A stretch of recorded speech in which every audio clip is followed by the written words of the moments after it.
6. Man Toga, SRS runway, auto thrust is loose. 80 knots, thrust set. 5500. 31. Rotate.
Hello, what is going on, everybody? Welcome back to the channel. Glad to see you all here, tuning in on this lovely Monday afternoon, coming at you from the V1 HQ in South Georgia. Wherever you may be tuning in from, I appreciate you. Thank you for spending a little time with me today as we continue to go the opposite direction that the YouTube trends would want me to continue and just do random stuff that I feel is just way underrepresented on the tubes. So, today, as you saw in the thumbnail, we're going all the way back to where it began for me. I'm actually sitting outside of the fence line at the flight school where I did the majority of my private pilot, instrument, commercial, flight instructor training right here in Deer Valley, Arizona. So, no magenta lines, no GPS, no HSI. I bet y'all don't even know what what it looks like when you don't have an HSI. Do you even know what it's called when you don't have an HSI? I bet 90, well, no, I don't know. I don't know how many of you do or not. But here's the thing. It's not a dig, it's not a flex or anything like that. It's just that I feel like we need to get back to basics here on this channel, something I haven't done in a very long time. I was trying to figure out what I want to fly today. Do we want to fly the 7.4? Do we fly the Fenix again? That's going to come out with a new engine soon. And then, you know what, I just want to fly old school, like actually fly the airplane. You know, as much as what we do in real life, and a lot of the times we do it here on the channel, is we just manage. We're just managers. We're managing systems, we're managing the airplane, and we're emulating an environment. But when you actually have to fly the airplane and everything is on you, from fuel planning to your actual VFR flight planning, all of that good stuff, that's the real rawness of GA flying, and that's what we're going to get back to today. So, Mickey G, I'll give it about 5 minutes before I ask to grab my wallet. Yes, we're going to be in the JUSTFLIGHT Piper PA28 Aero, which is the exact airplane that I have almost 500, actually a little over 500 total time in that specific airplane. I actually did my commercial license was done. I did my commercial single first, and I did that on a PA28 Aero from this very ramp right here. So let's get into this right now. Doing VOR only, no GPS in the C310 digital Merc. Fantastic, my man, fantastic. And you know, I hope that this stream will be kind of setting. This might be like a series of streams. We might not do them all the time, but this is something that I wanted to do this year. Is I wanted to do some very basic stuff and kind of put them in a series, if you will. So this is like first one, single engine, piston, no GPS. Then we'll do another one eventually down the line. Maybe we'll go over HSI navigation and then throwing in some more advanced navigation techniques, and then maybe we'll throw in a second engine, Cessna 310. I really, really want to fly that. We'll probably fly that next in this series, and then maybe advance back into some turboprops, or maybe turbocharged airplanes first and then turboprops. So this is kind of like your lesson one. If you have questions about basic nav, no question is a dumb question. There's only dumb people. No, I'm kidding. If you have a question, throw it in the chat. That's what I'm here for. Let's use this stream today as kind of a live instruction. I'm not going to remember all the stuff. I'm going to do my best. Like I said, it's been over a decade since I've flown a piston airplane. So I'm probably not going to remember everything. I mean, I know I'm not going to remember everything, but if you ask the right question, sometimes that triggers the old memory bank, and we can go ahead and have some good discussion. So this building looks different. I believe this is United Aviate building now, but we're going to come across the ramp. We're going to pretend we come out here. One of the very first photos I ever took, there was a Lear, I think it was like a Lear 31 that was parked right here. I took a picture of it with my on my introductory flight, and then we walked out to the flight line. Now this ramp looks a little bit different. This used to be a hangar. Actually, that's pretty realistic. That's kind of what the hangar looks like. But we'll come out here and we'll head out. Now in the corner, this used to be I think a Grumman Goose that used to be parked there for a very long time. And here we are, our PA28 Aero on the flight line, ready to go. I wound the time back about 3 hours, so we have a beautiful sunrise flight.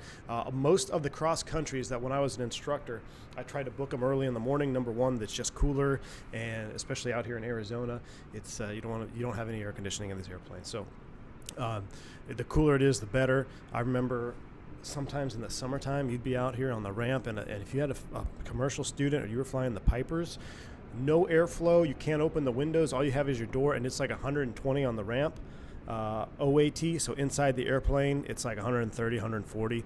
Eventually, when I left, actually shortly after I left as an instructor, the FAA came out and had a rule, said that there are no flight operations over I think it was like 115 OAT, you couldn't do flight ops. But yeah, when it was 115 OAT, imagine being on the black ramp with the engines running and just sun-baked airplanes. It was absolutely insane. So yeah, and they definitely perform better. Sounds like a boomer speaking. Christy, you know, I was thinking that before I started live too. I was like, I'm not a boomer. I'm not that old, but maybe I am starting to get old. Maybe that's the first stage of becoming old, is thinking I'm not that old. When you look back, though, and you realize, man, it's a lot different now. So anyway, we'll get into it here. Let's do a quick little pre-flight around our lovely PA28 Aero here. So we'll come here, we'll do a little oils test. Now, I wish you could do the dipstick test. A lot of y'all asked me, why didn't I fly the Comanche today? Now, the reason I didn't bring the Comanche is because this is kind of a feels stream for me. I flew this exact airplane in this exact livery. Matter of fact, you probably saw the picture on the thumbnail. We had two Aeros, 962 and 963, I believe, were the tail numbers, and same livery. So that's it's personal to me. Now, the Comanche is phenomenal. We might throw the Comanche in the mix on the VFR series here of streams, but this one is just more of a blast from the past. We got our Hartzell propeller here, constant speed prop, looks good. Make sure you close that oil thing after you check it as well. Come on out here looking at our leading edge, a very simple low Hershey bar wing airplane. Hopefully it stays on. It is a Piper after all. Check the fuel caps, make sure you have fuel in there. We come here, lift up on the ailerons. You probably see them rock just a little bit because you probably have a gust lock in there depending on how the cockpit is. Come around the back here, make sure there's no visible damage. Now these airplanes, especially when you're at a flight school, they are just getting absolutely beat up every single leg. So you got to make sure that everything is in good working order. One thing that I always made really good, I was always made a habit every single flight, even if I just flew the airplane, I'd come in here and I'd actually look inside the linkage, make sure that nothing was fraying, no cables were fraying.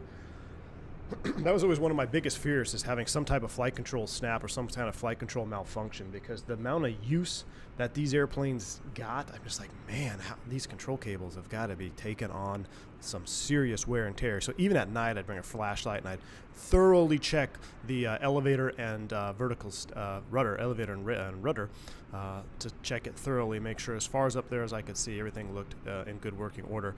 Come along this side here. This is your bags compartment. PA28 Aero is not very powerful airplane, so it's you can load up a few bags, that's it.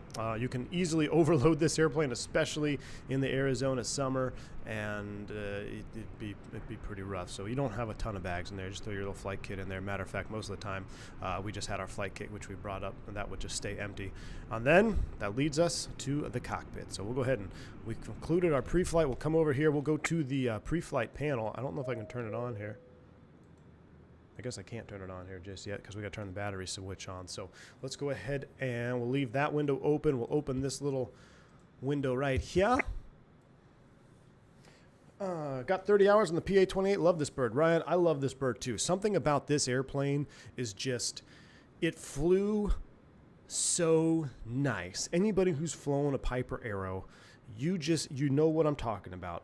Coming from most of our instruction was either 172s, 152s, and then we had our Piper fleet. We had the Piper Aeros, and then we had the Piper Seminoles. And when you went from a 172 to a Piper Aero, it just felt like, I don't know, at the time, to me, I was like, oh yeah, this is a real airplane. We got retractable gear, we got variable speed prop. I mean, this is a real airplane. At the time, they had a complex endorsement as well. You had to actually get a complex endorsement for the Piper Aero. I think that's now gone away with. But yours was a Warrior, Felix? Yeah, so we had two flight schools. The one I had, we had Aeros. The one across the street from us used to be Pan Am, then they changed it to Trans-Pacific. They operated a massive fleet of Warriors. The Warrior had the fixed gear, right, Felix? So the Warriors had the fixed gear, the Aeros had the retractable gear.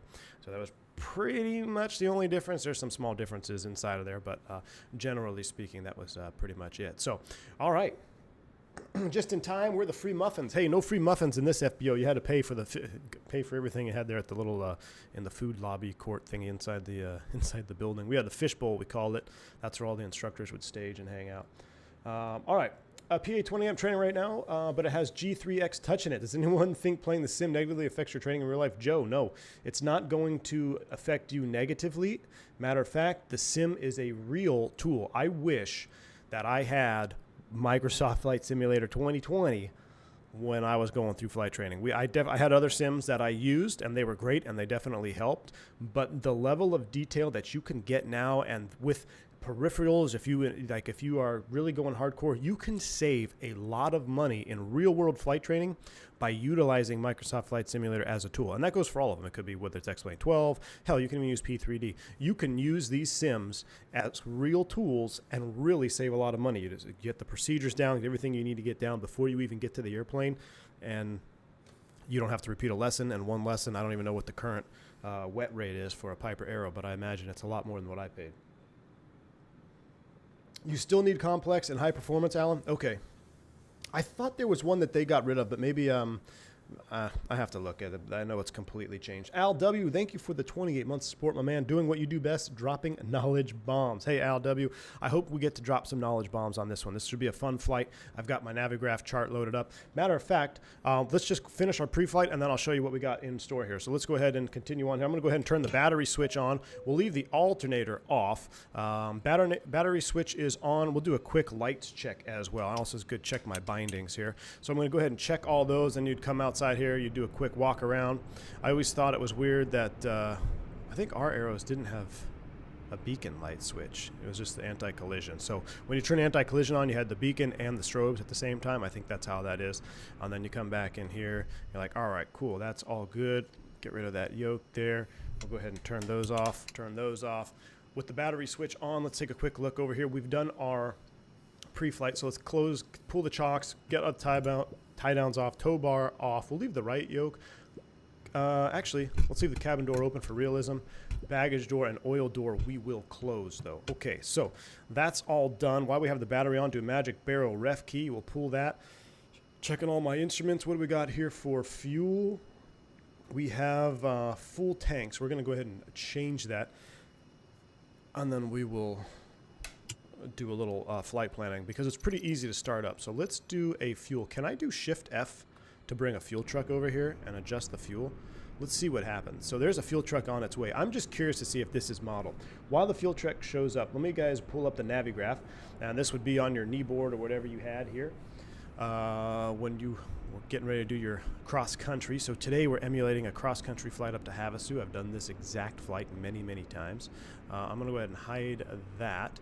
All right, so what's really cool about Navigraph is we have actual VFR sectionals now, which is cool. So I have the sectional chart selected on the FAA here. It's only North America. You can see we're going to be departing Deer Valley Class Delta Airport. We're going to be under the Class Bravo. Shouldn't be an issue. We can stay, you know, below 6 here for that initial 7 and 8. Final cruising altitude going westbound.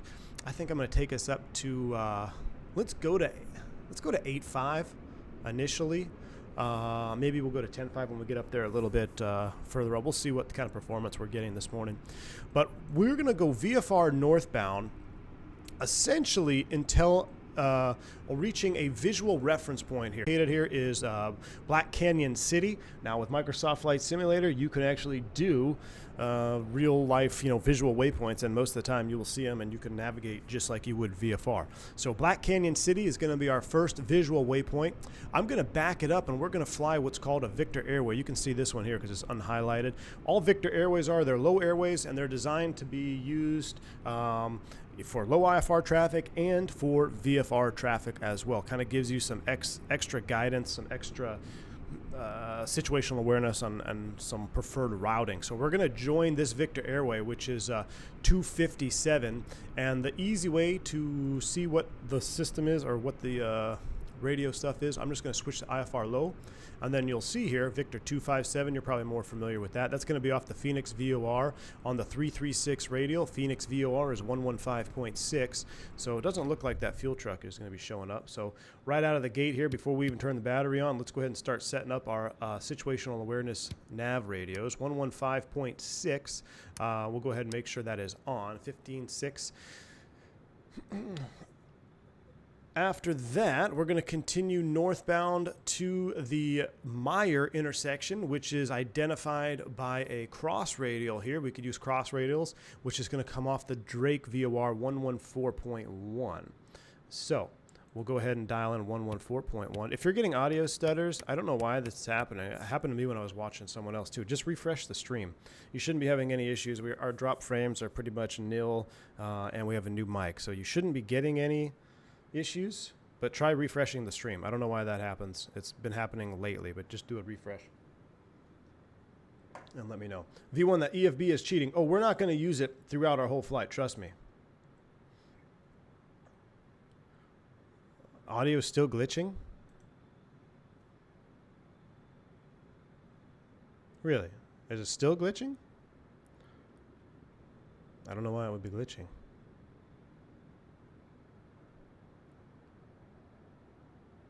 YouTube being YouTube. All right, well, we'll continue on. I mean, there's nothing else I can do because everything is stable on my end. So it's either YouTube, try a refresh. All right. After the Drake VOR, we're going to proceed outbound on a Victor Airway as well to Needles. We'll have plenty of time to look at that once we get up there. We're not going to be flying very fast, trust me. So we have our initial route. We know Highway 17 here. If we come to the split in Highway 17, we know that we've gone a little bit right of course, and we need to get back on course. but that all looks good. Now, real quick, let me put the IFR low. What radio was that outbound from Phoenix? It was the 336. So the 336 radial. So let me put sectional back on here, FAA sectionals. And then we're going to get rid of Navigraph because we're done with that. And now, this is old school. Do I have an IFR view? I think we'll use this one here. I might have to, let's see, number 2. Let's do it like this. I'm going to reset this view for like nav radio view. There we go. That'll be our nav radio view. So 336, we're going to spin our OBS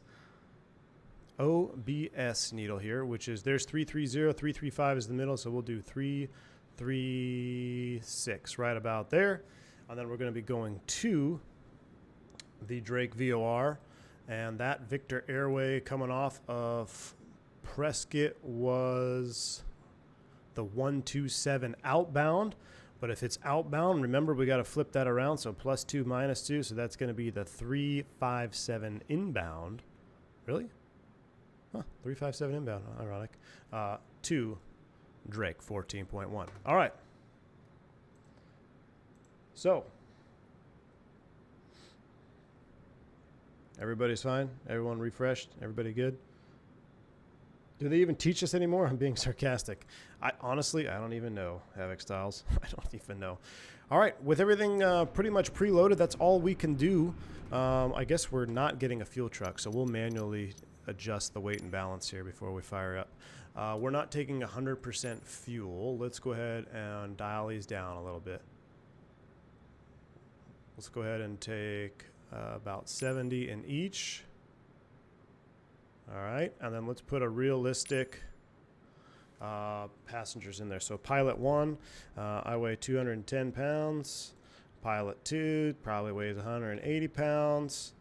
No passengers, and we'll do 100 pounds of flight bags and nonsense. So that puts us at 24. Look, it does not, you can't take a lot. Look at our max takeoff is 27. We're at 2,400. Probably even take a less fuel than that, but we'll rock it with 70. I think 50, maybe it is the 307 inbound Vega. I'll double check. 307, thank you. I'm trying to remember what we used to take for fuel because I know there was like some weird procedure we had, but I can't remember. That should be fine though. So you can see 2 people and 100 pounds of bags. It's about all you got. So our weight and balance is done. Let's go ahead and fire this puppy up and get out of here. So we're gonna go master, battery, and alternator is on. We'll go ahead and turn our fuel pump on. We're gonna bring our prop to the full forward position. While the pump is on, we're gonna prime it, and actually I did that wrong already out of the gate. So let's do our we have one little flow. Emergency gear extension needs to be in the normal position, and then we also need to turn our fuel tanks on. So we're gonna go left tank. Left tank is on, and now we will go fuel pump on.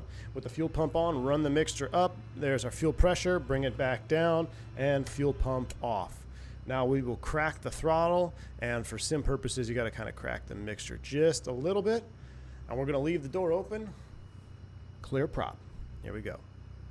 So right, left, both, and start them up. As it gets started, get that mixture full up, bring that prop down to 1,000 RPM. That's pretty cool how the door blows shut. So the amount of times I've had my foot kind of get crunched there in that corner because I've had the door open and we started up, and the student had the throttle at like 3 inches instead of 1/4 inch, and then that engine went way up and just blew the door back on my foot. Yeah, I'd have a couple dollars. So with that secured, we'll actually just latch it because it's kind of cool this morning here. And we're pretty much done with the, we don't have any warnings here, so we're pretty much done with this. Can I hide the EFB? I thought maybe I could hide it. I actually don't know if you can hide it. With that one, we'll just put it on the checklist page since we're doing it all from memory. We need a little bit of lighting in here, and for right now, let me see if I can sneak around here and turn this panel light knob on. Hold on, let me bring the prop back, get out of the way there. Oh no, that one's on. How about this one? All right, they're both on. There we go, max light. That's about all you get for right now. Just flight on the dash to EFB. On the dash.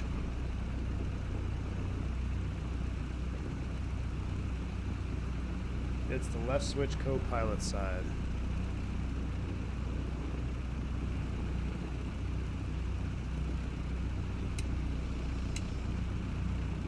Nah, don't worry about it. We'll worry about it later. Oh, ICOM, intercom? Ah, there we go. Thank you. Appreciate you, Richard. All right, intercom. All right, with our engine started, we'll take a quick look down here at our engine parameters. Oil pressure's in the green. Our oil temp is not quite in the green. We got to get a warm up. We're going to go do a run up anyway. We got a good amps. We got our fuel on board. We're on the heaviest tank right now. Fuel pressure is in the green, albeit barely. Put this up to 1,000. I bet you'd be right there in the green. There you go, right there in the green. Now, just as a rule of thumb for taxiing around, I'm just going to go ahead and lean it about 50%, so we're not gunking up the spark plugs here as we taxi around on the ground. With all that done, let's make a VFR radio call. We'll put our transponder in standby, and we will be VFR at 1200. So 1200 on this transponder, 122.8 on the radio, and we're going to make a quick little radio call over to Deer Valley, and we're going to be taxiing to runway 7 right, I believe. Also make sure your DG is lined up, so we're about 168, and I see about 168, 165, close enough for government work. Does the door have an upper latch? I don't believe... Oh, yes, it does. Yes, it does. Perfect. Thank you. Engage latch before flight. How many times have we forgot that one? Yep. Latched. Completed. So the good thing about this style of door, unlike the Beech 99s that we flew, when I flew freight, is when this one opens up, if it's unlatched, just the airflow keeps it shut. Beech 99, the cockpit door blow off, as we've seen on that Wiggins crash not too long ago. So,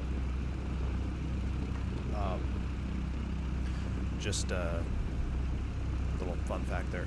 So, while it's important the door is closed, it's not critical like it is on some other aircraft. Same with the Piper Navajo. I was always told if that cargo door opened up, it'd render it unflyable. So, all right, we're going to release the brakes. I will turn the landing light on as my taxi light. And let's go ahead and roll out of here. This used to be an AV fuel sign. We're on the GA Westwind ramp over here.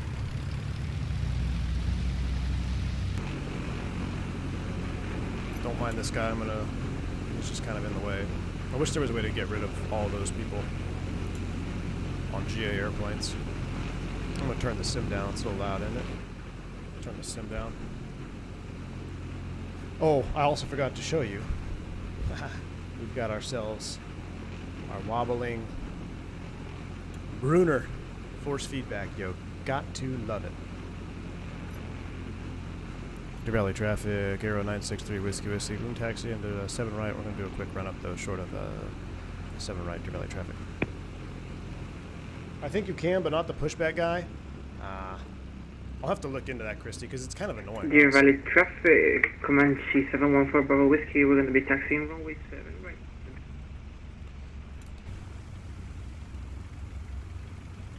There we go. That looks like a flight line ramp. Comanche over there. Looks like we've got 2 more arrows over here. Gotta love it. So this used to be an AV fuel sign, like right here. There used to be an AV fuel sign. That was when I made one of my very first flight ever, intro flight, call up at the AV fuel sign. I'll never forget. I'm gonna reset that view a little bit. I don't like how...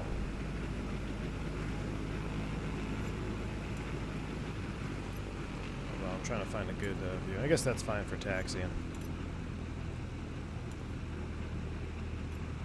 Yeah, this is the arrow, not the archer. All right, so we're clear right, clear left. There's nobody out here today. In real life, this is a towered airport, so you would be talking to ground control. We're going to run it out all the way down there to 7 right. Now, we don't need full length. We'll take one of these intersections here just so we can get rolling. Good sound set on this, too, yeah. Yeah, the sounds are pretty good on this airplane. I'm firing up Microsoft into some settings. I'll come back to that. Ooh, all right, Christy. Man, yeah, if you can figure that out, I would love to know. Because, like, you don't need it for, I mean, unless you're flying airliner stuff. Even airliner stuff, you don't need it, honestly. I wish you could just toggle it off. Does this have, yes, it does have retractable rear, Mr. Espresso. So there was 2 ways to get our commercial when I was training at our flight school. You could either go commercial single, get your commercial single in the Piper Arrow, and then do your multi add-on. That was a little bit more cost effective.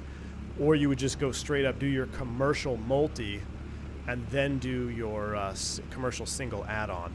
Some folks just skip the commercial single because eyes were set on the airlines and they didn't want to have, I mean, what are you going to use a commercial single for? So unless you're going to be operating turboprops or, you know, it's obviously there's plenty of jobs in the U.S. for commercial single, but there were some folks that would just say, I'm not even going to spend my time on commercial single. I'm going commercial multi, and then I'm going go fly something else. This is Major Tom to ground control. Hey, Gustavo, good to see you, man. Turn on track IR. I would if I wasn't streaming. I don't use track IR for streaming just because it's kind of hard to look at. At least when I watch other people stream with track IR, it not hurts my eyes, but like I just don't like it. So I don't use track IR when I'm streaming. Now, if I was flying at home by myself, yeah, I would have my track IR set up. I don't even have my track IR set up right now on this PC. Little trick here, where's the center line? Right in this groove here. That's what we use as a center line reference. So we're just to the right of it. So maybe my seat's a little bit off, but pretty much if you were like right there, if you ran that line just like that, you should be pretty close to the center. I'll tell you what, for old school purposes, let's go full length. Let's go full length. There would be times when we'd be taxiing out here at my flight school and you would be literally number 30 or so in line between the two flight schools and just any other GA traffic. So you could be stopped right here and this would just be planes. I remember being, you know, 18, 19, 20 plus deep in the traffic pattern. Sometimes the traffic pattern would be so full that you would actually be leaving Class Delta airspace before you could turn base. And then eventually the FAA kind of slammed that down and said, hey, you need to start saying that the traffic pattern is full. Also, we had, coincidentally, this tower, Deer Valley Tower, I don't know if it still is, but it was used as a training control tower. So not only did you have two major flight schools going at it, but you also had air traffic controllers training. So pretty interesting set of circumstances. We're going to go ahead and, wow, so this, I don't know if that's there in real life. That was never there when I was here. That's cool though. Looks like there's actual run-up pads over there. Let's go ahead and take Charlie 2.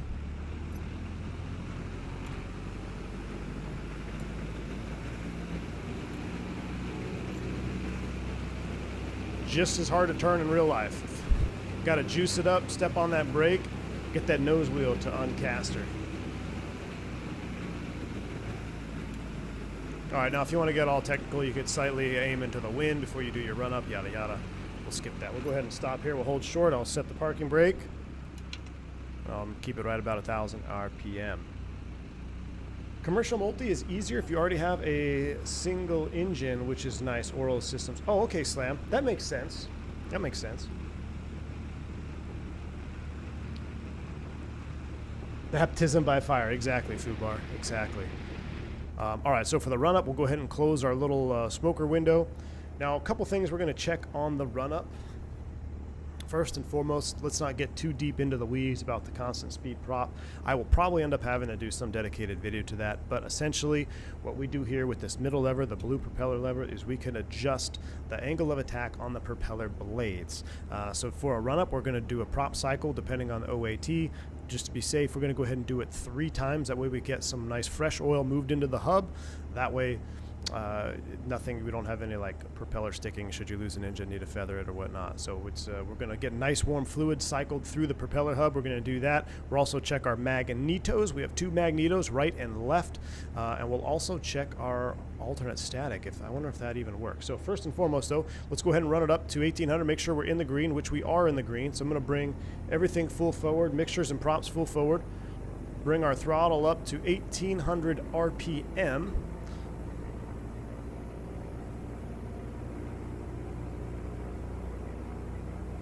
All right, so with 1800 RPM, the first thing we're going to do is we're going to go ahead and check our magnetos. So we should see a slight drop when we go to the left magneto, back to both, and then we're going to go check the right magneto, and then right and left, and then back to both. So the reason you're checking that is that if you had one magneto in op, the engine would still run. It would run a little bit rougher, and also for grounding purposes, like if you have a loose ground, you go to shut down, and you go off, the mag could still be on. So a couple different reasons for checking mags, but essentially we want to make sure we have both magnetos running, and we're getting all the spark plugs firing that we need to be firing. If you have one mag in op, you probably could tell by running it up, but if you couldn't tell, and then you switched to that mag that was not properly or was in op, the engine would quit. So if you went to left mag and the left mag wasn't working, it'd shut off. So I'd be like, oh crap, go back to both. I've had that a couple times. And you can also have, what is it, the loose ground, where you would go to the mag and there would be no drop in RPM. So basically the other one wasn't disconnecting or something like that. Anyway. All right, at 1800 RPM now, let's go ahead and cycle the propeller. We're going to do it 3 times. Now, we don't want to feather this prop. This is not a PT6 turbo prop. You could definitely cause damage if you hold it in the feather position for too long with the engine running. So we just want to get a nice cycle on the propeller. Don't want to let it drop below 1500 RPM. So there's 1 cycle. There's 2 cycles. And 3 cycles. That should be plenty good. All right, for setting takeoff power, depends on your field elevation, density, altitude, all that good stuff. But what we're going to do is we're just going to kind of give us a little lean of peak here. So at 1800 RPM, I'm going to continue to reduce the mixture. You're going to see the RPM increase slightly, and then it's going to slightly decrease. And then we're going to go ahead and run it forward right about there. Actually, never mind. We're only at 1500. We're gonna go full rich for takeoff. Scratch everything I just said about leaning. I was thinking we were a different airfield. Disregard. All right, you could do max performance lean for peak. We'll do that later. But let's check our alternate static. Now, you should see a jump in the VSI. Let's see. All right, I don't see that. But to test your alternate static port, you would want to make sure you had a little vertical speed of like 50 feet. You can see a jump in the altimeter. Should your primary static become blocked, which it's not, so can't really model it there, I guess, but that looks good. Everything else looks good. All our circuit breakers are in, and we are looking good. So let's go ahead and put our transponder on altitude, squawking 1200. We've got both our radios on, 15.6. We've got no from 2 up here, which means we're not picking up the Fenix VOR, but we've got number 2 already, which is kind of interesting, which should be Drake, but we'll get back to that later. All right. We are not going to use flaps for this departure. We got plenty of runway, so we're going to do a flaps up takeoff, and we're going to climb out right about 75 knots. So run up is complete.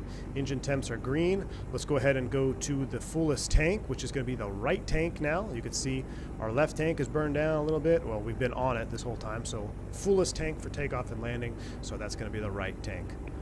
Deer Valley traffic, Aero 963 Whiskey departing runway 7 right to the north of Deer Valley. All right. Mixture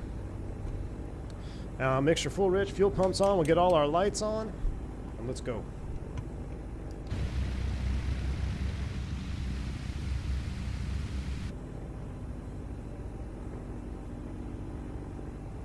I think I actually like that view better for where's my default? Yeah, that's the default one I'm going to save.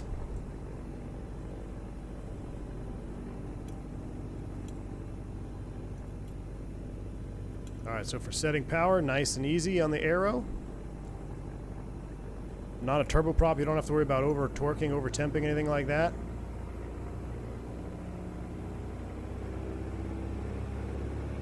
Brakes released. Nice and smooth on the power. Power set.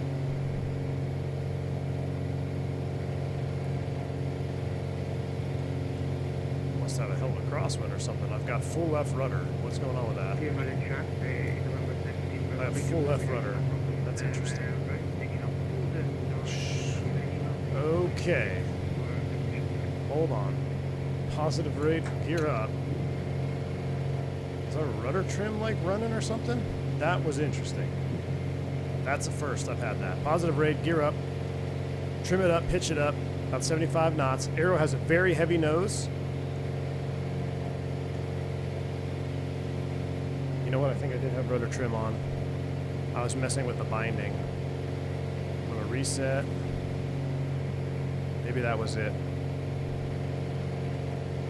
Alright, about 75, 80 knots. We're climbing away. And we are looking good. Starboard brake stuck? Ooh, that may be Dale. We might have had a Might have had a brake issue there on takeoff. Alright, here comes 2,500 feet. I'm going to lower the nose a little bit. Trim out for about 100 knots or 90-ish, 95 to 100 knots. And let's start making a left turn towards the north. I'm going to spin my heading bug around. Tighten up that center line tracking. I don't know what that was all about. I have not had that before. Maybe I mouse wheeled it, like mouse wheel stuck my brake or something.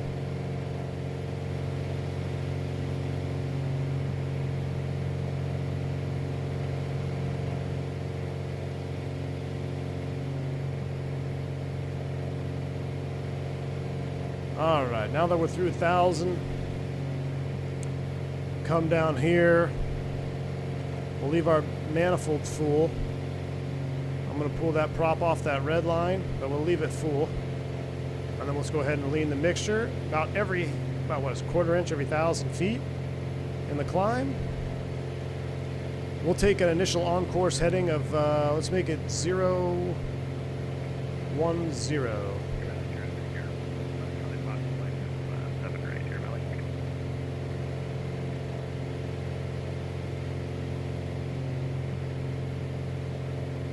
This airplane with this yoke is wild fun to fly.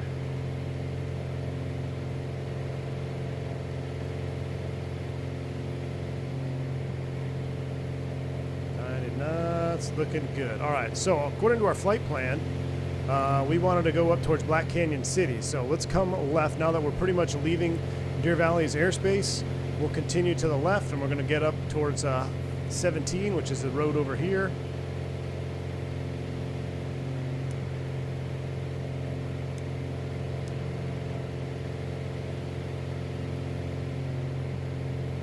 So let's make it a heading of 330, and we'll keep on climbing until we reach about, what I say initially, 8.5, and do 8,500. Another 1,000 feet, crack that mixture back just a tad. Now, we've got a all right, so... Deer Valley traffic here, 175 Charlie Foxtrot, departing runway 7 right. Actually have our needle already. It's pretty good. So we know that Victor Airway was, what did we say, 3... What did we say that airway was? Going outbound, 336 outbound. So let me look at this here. Let's go 336. Yeah, so we're definitely getting a valid signal.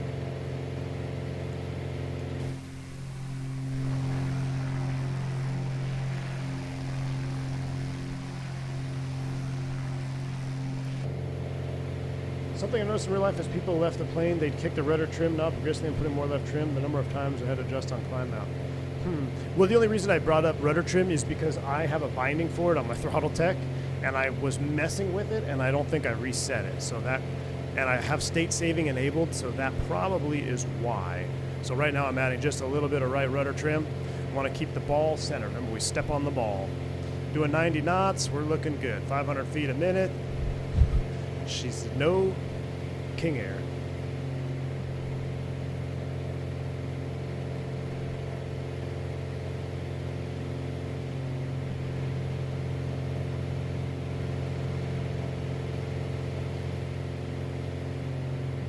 God, I love it. Praise God, no autopilot. Well, we do have a very rudimentary autopilot. I will attempt to use it. It's been giving me issues. I will attempt to just use it to lock us in a little bit up here, but there's no altitude hold or anything. All right, I'm going to start coming to the right.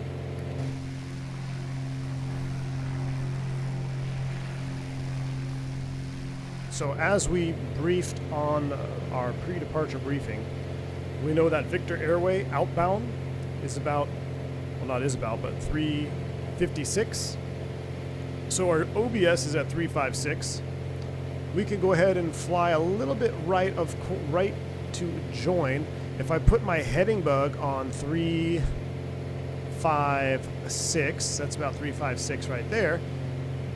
Now without wind, we'd be pretty much on course, but we're going to have to kind of determine our wind correction as we climb up in altitude as well. And we have some tools we can use. I'm not turning them on just yet. We've got a little DME over here. I'm not going to turn that on just yet. Right now we're just rudimentary flying. We're going to figure it out the old school way. So if I fly 356 and this says 356 and I'm on course and the needle doesn't move, then the wind correction is pretty much negligible. But if I'm flying heading 356 and this is set to 356 and we start blowing right of course and I need to keep correcting to the left, that means we got a little wind from the left and we need to get up a wind correction angle. Gotta go IFR, I follow roads. There's a click spot for altitude hold. Oh, Richard, that actually might help us out a lot. Where is that click spot? I vaguely remember reading about that when I first got this arrow. I bought this pretty much day one. Not pretty much, I did buy it day one at release, but I haven't flown it hardly at all, so I forgot about all the little juice tricks. Let's go ahead and run a little bit more mixture back.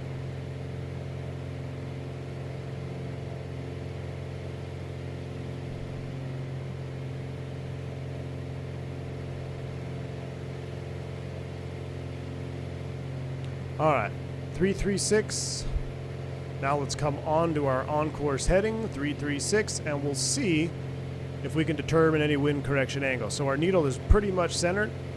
Run it back to heading 336. And let's find out if we get blown off course. So now we got to do the best we can to just maintain heading. And then we're going to kind of look at the needle, and that'll tell us what the wind is doing. Now you can also look at other things on the ground. You see smoke plumes or anything like that.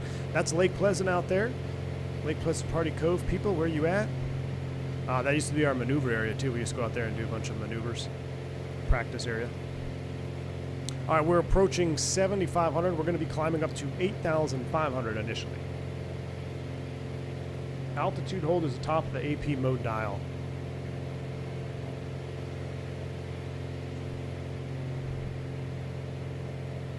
See it there, AP mode dial. This then? Level? I vaguely remember that. Smoke plumes in 2024? Hell yeah. LPPC alum here? AJ, are you serious? Man.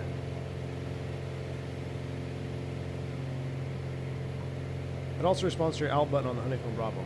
Oh, okay. Twist Fosp. I'll just use that then. I'll trim it out first. We'll just keep hand flying. But that will be a tool for us if I want to show you guys, and we'll talk about more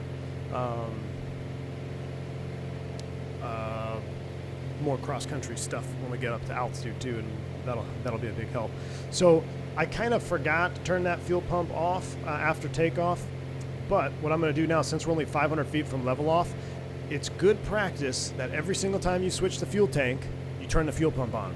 We've been climbing out on the right tank. As soon as we level, I'm going to switch to the left tank. So I'm going to just leave that fuel pump on for the next 300 feet or so, and then we'll switch to the left tank, and then we'll turn the fuel pump off.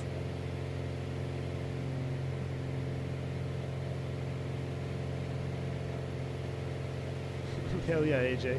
What's that yoke? Ryan, this is the Brunner electronic force feedback yoke.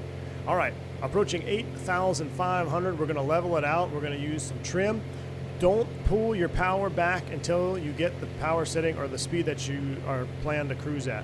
I'll run that trim down a little bit. Especially in more underpowered airplanes like the Aero, the non-turbo Aero.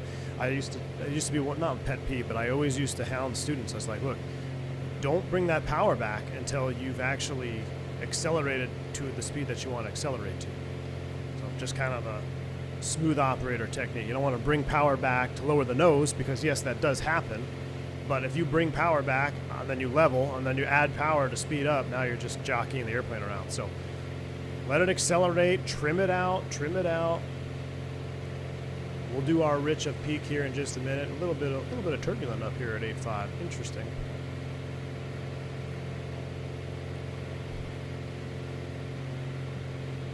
All right, since we're level, let's go ahead and switch tanks, and I'll kill the fuel pump. All right, so now we're cruising on our left tank. Pretty much negligible wind here. You can see our OBS needle is pretty much centered. I think I got a nice trim out on it. Click just over the dial for the autopilot. Let's just see if we can get a basic autopilot engagement here. We'll go autopilot on, click just over the dial. Can't really click over the dial. I'm not sure what you mean by that. Alright, now let's take a look down here at our instrument view. It's the Piper label above the dial. Piper label above the dial?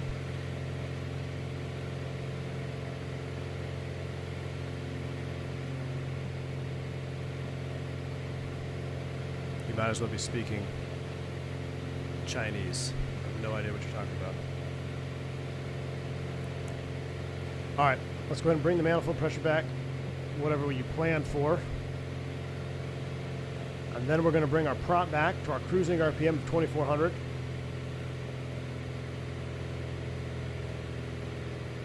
As we bring the prop back, the manifold's going to go up a little bit. Keep our manifold pressure pretty much, we'll do 21. 21, oh, let's do a little bit more. Let's do like 22 inches of manifold. That's pretty much all she's got, about 21. Alright. With our power set, now we're going to do our mixture leaning. Now for this, we're going to lean for peak. So there's a couple different ways you can do this. We've got an EGT gauge, which is really helpful. So we're going to keep an eye on our EGT. As I bring the mixture back, you see the EGT rise, rise, rise.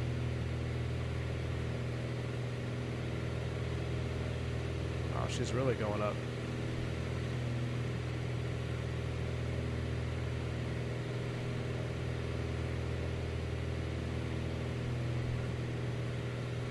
I mean, I'm going to cut it off. That seems a little sus. We'll do it, if that's peak, the red line, we'll bring it back to about 25 cool of peak. So right about there.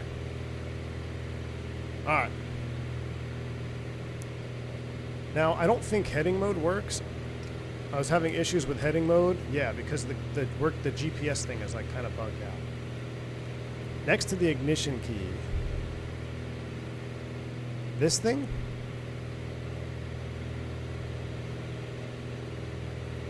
Electric pitch trim, push on off. No, that's our push pitch trim. We want to keep that on.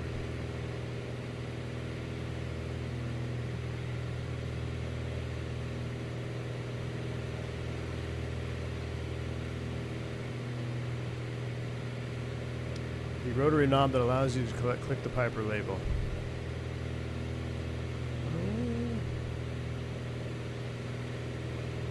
And I clicked it. We'll see. I mean, it's pretty much in trim as is. Heading mode works. Yeah, so here's the thing, Chris. Heading mode worked on mine at home. I don't know if this is if it's a yoke thing or what, but I also heard that it has to do with the GPS. If you have like the, what do I have? The TDS GPS installed, like it causes issues. You gotta like toggle them and like go to nav mode or something. But right now, we're just slightly right of course. If I set heading on, yeah, see it clicks it off. I don't know what's up with that. All right, guys, chill out. I know what this knob does. We're not tracking anything. It's in heading mode, but watch. Look, it clicks off. Look, it clicks off. It's fine. We're flying VFR. We're gonna survive. Calm down. Calm down. We're all gonna survive. We're not even 1 dot deflection on our OBS. All right, let's look at a couple other things though. So we've dialed it in. We're tracking to the station. Actually, excuse me, we're tracking from the station on VOR1. We are 44.2, and we're actually going away, which makes complete sense. 44.3, 44.4. If I go to our second DME, I can tune in what we have here, which is supposed to be the Drake VOR. Let's go ahead and dial in 114.1. If I dial in 114.1, that's our nav2, what we have tuned to nav2. Hey, we're 36 miles away. So we can do one of two things here. We can continue on our regularly scheduled flight plan route here, kind of basically tracking northwest bound, kind of on this Victor Airway, or we can do the old-fashioned direct to. You know, I said we wanted to go up to the Meyer intersection. Let me actually put you guys on full screen cam. I'll show you on our map here. So we have planned this Meyer intersection, which basically we can identify 2 Victor airways, which would be the 307. So I was wrong on that. So let's go ahead and set 307. So you could fly this heading until this needle got centered up, and then you'd be at the Meyer intersection. Or, since we're VFR, we can take a look at the terrain out here. Let's think, can we do an old school direct to? Instead of putting something in the box and being children of the magenta line, let's do an old school direct to. So we're probably somewhere over here near Bumblebee, and we want to go direct. I'm looking at the terrain. I see 8.3 is the minimum sector altitude here. We're at 8.5, so we should be fine. Let's go ahead and, can we identify that, before we make the turn, can we identify that split off in the highway? I think we can. I think it's up here, right? Or is it back here? Where the highway splits, it gets a little bit bigger. Actually, no, so it's got to be up here where the highway splits. So we're kind of going up this little valley, but let's do an old school direct to. So I'm going to set my OBS to the direct to. I'm going to center the needle. If I center this needle, that looks to be what? Heading 312 to be a direct to. So I'm going to set heading 312. Oh, I had this where it shoots that heading bug. All right, so that's my heading I need to go direct to. Now, I want to figure out why I can't get my... Someone said if you like toggle the nav, and then heading will work. Nope. Or maybe you have to toggle the GPS. Let me try that real quick, because it would be really helpful to have at least heading mode working. If I go... I don't want working title. I don't want that. I don't want any of that. Now will she work? Nope. Yeah, that's so bizarre. I don't know why I can't get heading mode to engage. That's alright. We'll go ahead and do it manually. So we'll go ahead and turn off our autopilot. We'll turn to heading 310. We'll correct our altitude a little bit.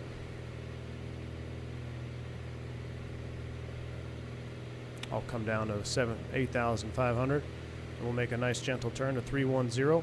While we're in the turn, let's set up our primary to match. So let's go 14-1. And once we get a valid 2 signal, let's dial in a straight line. Make sure the to from flag is to the station. That seems to be right about 310 on the heading. So now if I roll it out, it's about 310 on the DG, or the directional gyro. Now look at that. Oh my gosh, we made a turn without an autopilot. Holy crap, we are getting crazy in here. We just made a turn without using the autopilot, y'all. Smash down the like button if you've ever made a turn without using the autopilot. Now, I don't have altitude hold, which is also not very awesome, but hi. So now we're tracking to the station. 310. All is dandy. Let's go ahead and do a fuel tank pump switch. Let's go ahead and go pumps on. Let's go ahead and switch over. Pumps off. Just as simple. Let's save. I know we're still below 10,000 feet, but we're going to go ahead and turn our pitot heat off. We don't need that. Now, depending on what airplane you're flying and your SOPs, you know, you may have pitot heat on at all times. Now, general, VFR, GA, there's not a cloud in the sky today here above northern Arizona. We don't need the pitot heat. We're going to shut it off. We're going to save ourselves. We're going to save ourselves a little bit of amperage. All right, our fuel pump, after switching, we'll go ahead and turn that back off, and our landing light is off. We shut that off too. Now, you're below 10,000 feet, you're going to have all your lights on. Well, we're VFR GA. We're going to turn that landing light off when we reach our cruising altitude of 8,500 feet. All right. Let's go ahead and turn you back off. And we're tracking. We're going to the station. We're a little bit off course there, but that's fine. We're VFR. If I bring up my VFR sectional, let's see if we can identify exactly where we are. So we probably made the turn. If we look real closely, we saw the highway get wide. Yeah, right here. And then it got skinny again, and it's going to fork off. We got to see if we can find this main fork in the highway. Let's do some real pilotage. Let's cheat. Let's cheat a little bit. Look outside view. Yeah, that was definitely it. So look, there's the highway that split right there. So if I look at my Navigraph, our airplane, we're just to the right, so we're pretty much right at that Mayer intersection almost. We're kind of like right in this position, and we're tracking direct to the Prescott VOR. Pretty neat stuff. We are using pilotage, not pilot edge, but we're just using straight up pilotage.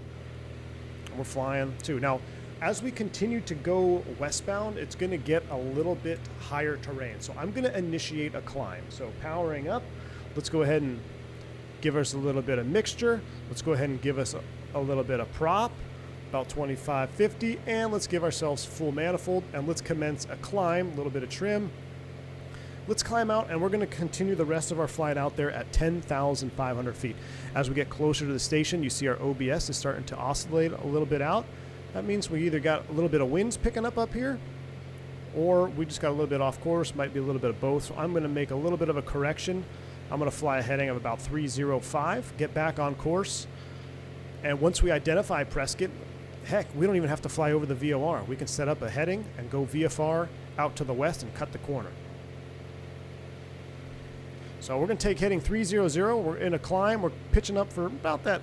Depends on how fast you want to go. I mean, 110 knots. We're climbing and flying at 110 knots. I mean, when you're instructing on 172s all the time, it's actually pretty exciting. So you could do 110 knots here, or you can continue to trim up. Try to get it up to about 90 knots there for the climb out. Getting a little bit of chop as we get closer to these mountains up here, and as the earth starts to heat up, especially in northern Arizona, you get some of that. A little bit of turbulence in the afternoon. But how will we climb without auto throttle? King Air pilot, I don't know, man. We actually have to move the throttles. Isn't that scary? Let me see if I can get back to the chat here. This is revolutionary. Hey, Internet, good to see you. Hope you're doing well. IFR, I follow roads. Hell yeah.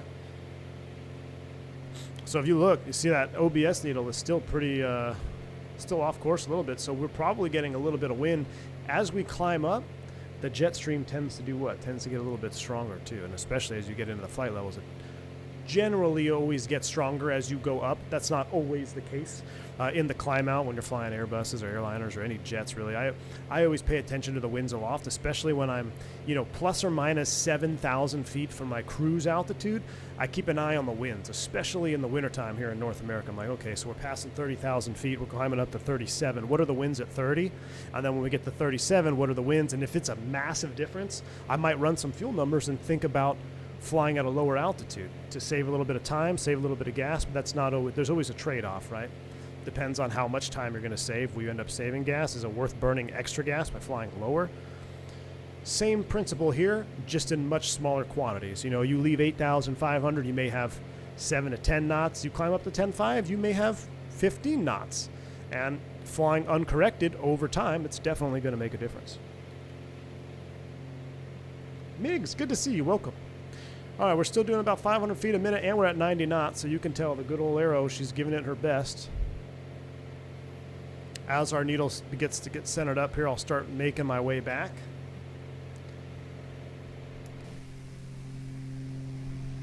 I used to drive up here quite a bit. So we're going to be flying up to Prescott, home of Embry-Riddle Aeronautical University and the Arizona campus. I'd get to the destination before figuring out the math. Yeah. That's why we fill out cross-country flight plans. Exactly, Tranquil Breeze. In your flight planning, you're going to be looking at the winds aloft. And you should know a general idea what the winds are going to be doing. The first time that I ever, as a student, the first time that I did a cross-country, and I was like planning the winds and planning the heading correction and ground speed, I was like, I don't know how this is. It all seemed like gibberish. But then when I got in the airplane and did my first ever cross-country, I was shocked at how accurate pencil and paper flight planning actually was. Now, is it as accurate as GPS and G1000s and G9 millions that we're all flying around with now? No, obviously it's not. But it definitely gets the job done. And it is a fairly accurate, as long as you do your math correctly and you use reliable weather data, it can be pretty darn accurate. All right, so about 300 feet to level off. We're getting up here towards Granite Mountain. You ever seen the movie Granite Mountain Hot Shots? Pretty wild stuff. Yeah, prop streams, not just for boats. Spurious Podge, what's up, man? Good to see you. I am surprised that we've had 300 plus people watching a prop stream. So if you like this stuff, which I think we do, please smash down that like button, because the more likes this video gets, the more likelihood we get to do more stuff like this, because that just, it makes it worth it for the channel, and then I get to do what I really enjoy, and if you enjoy seeing it, enjoy mixing it up, it's good for the algorithm. So make sure you smash that like button. All right, 10,500 feet. We're going to level off here. Gosh, I love flying with this yoke. Just a little bit of correction. Just every so often I get the little bump of turbulence. All right, so same thing as before. We're leveling off at 10,500. I'm running that trim forward. Run that trim forward. Let the airspeed build up. 414 or 310 to Aviator. It's funny you say that. I just watched a two-tone Murphy video, which I don't know him from Adam. I don't think I've ever watched his channel before, but it was just in my suggested feed. It's like, Cessna 310, we need more of these. And I watched that video on the way to the office, and I really like how he talked about it and showed that video. I love the 310R. I know a lot of y'all are 414s. Oh, you got to fly in a 414. I love the 414 as well. I have the Fly Simwell 414. But what the 414 doesn't have, it's kind of like comparing the TBM to the PC-12. Like the 414, it's really well modeled, but you don't have that extra layer of depth. So like, for example, the Cessna 310, the longer you fly it, the more dirty it gets. You have failures dependent upon if you misuse or neglect the system. It's basically owning the 310 mode versus I have a really nicely modeled and detailed 414, but I can't break it, and it doesn't really track any maintenance. So the Cessna 310R, in my opinion, does have an edge over the 414, which I think that's going to be an unpopular opinion, but it's also, I really don't care. But the 414, that said, is phenomenal. I love the 414. The sound set on the 414 is incredibly juicy. I just feel like there's more at stake when I fly the Cessna 310. So the Cessna 310 will probably be the next twin we see. And the A2A Comanche is obviously, it's owner mode of a single engine. So we'll probably do the Comanche too at some point. I'm just not familiar with the Comanche. That's why I preferred the Aero, because I have this airplane has hits me in the feels, right? Like I've flown this airplane, I've spent hundreds of hours in it. I've got a ton of memories in this airplane. I think I have a picture of this right here actually. I'm going to show y'all. I have it on my phone. I just saw it I was looking at old flight school photos. I have a picture of this little lake down here. I'm going to go ahead and engage the autopilot. Let's see if we can get a pseudo altitude hold again. If I click the little Piper logo, will she hold altitude? While she holds altitude, let's go ahead and bring that prop back down. As we climbed up in altitude, our manifold pressure dropped off, so we're at full manifold at 20 inches. That's all she's got. That's all we're going to get. And we'll bring back that prop to that EGT peak, or the mixture rather. And it's about time for a fuel pump swap. So let's go fuel pump on, and switch tanks, fuel pump off, and we're flying on this heading. We might overfly, but I got to find this picture for you because I just saw this. Hold on, I know I have a picture of this.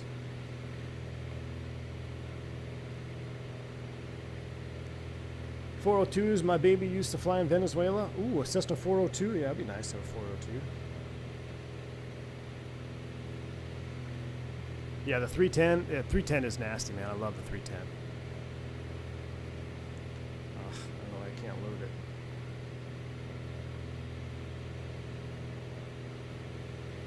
Let me see if I can pull this photo up.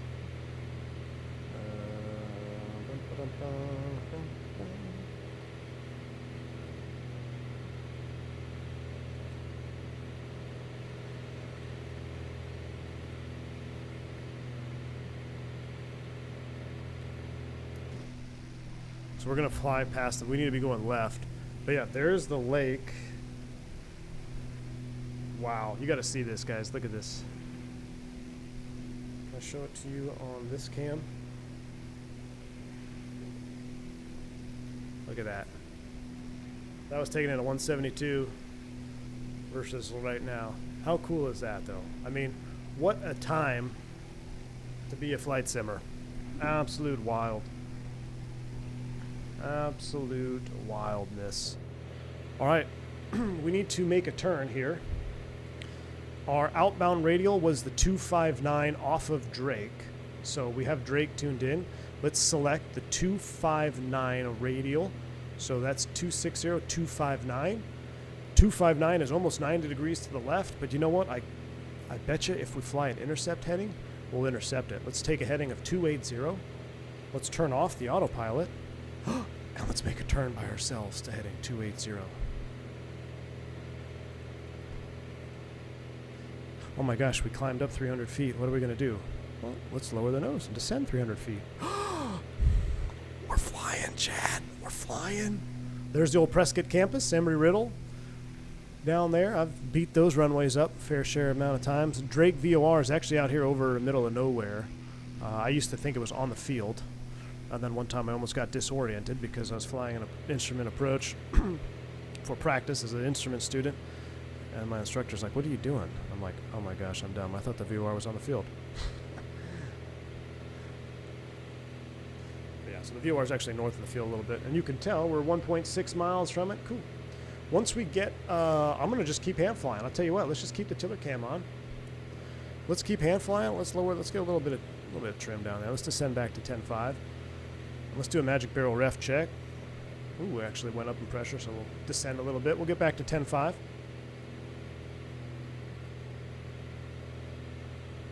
I was thinking that myself this morning as I watched the sunrise with Visual 370. Amazing sim. Fubar. Yes, it is truly amazing, man. It really is. The sim is absolutely fantastic. All right, so we know the heading outbound is 259, or the course is 259. As long as we fly 259 or greater, we'll be paralleling and slightly intercepting that track. If we bring up the Navigraph, I don't have a Navigraph for you.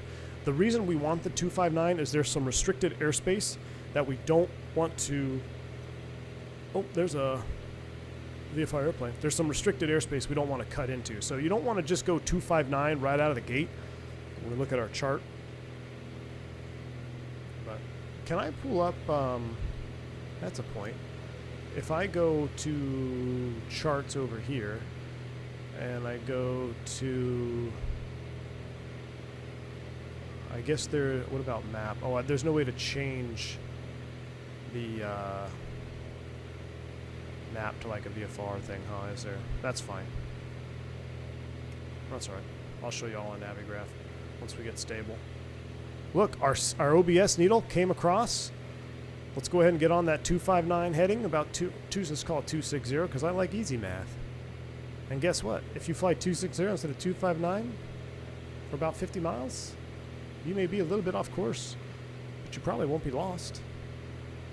So 259. Well, we're actually a little bit of right of course, so we're definitely safe from that restricted airspace. So I'm going to come up. I'm actually going to set a little bit of an intercept. We'll pass under that arrow up there. That's pretty cool. We'll set up a little bit of an intercept about 250. Give us about a 9-degree intercept there. Now remember, we are close to that station, so this needle is going to be much more sensitive.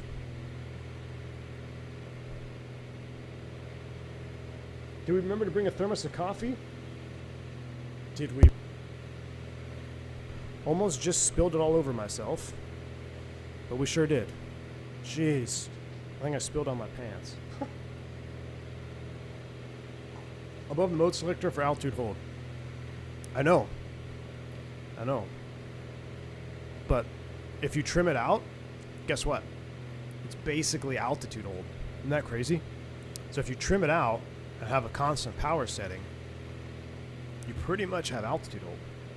Cafe con leche? Nabil, of course it is, my man. How would you know? All right, I'm looking at my CDI up here, my course deviation. We're only about 1 dot deflection. I'll try to get her dialed in there right at 10.5.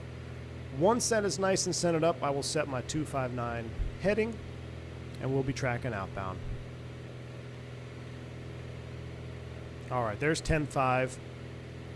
Now remember, the vertical speed is also delayed, so pitch and power, I'm looking kind of my altimeter is a little bit more quick to react than the vertical speed. That's not instantaneous. All right, I'll run the trim a little bit.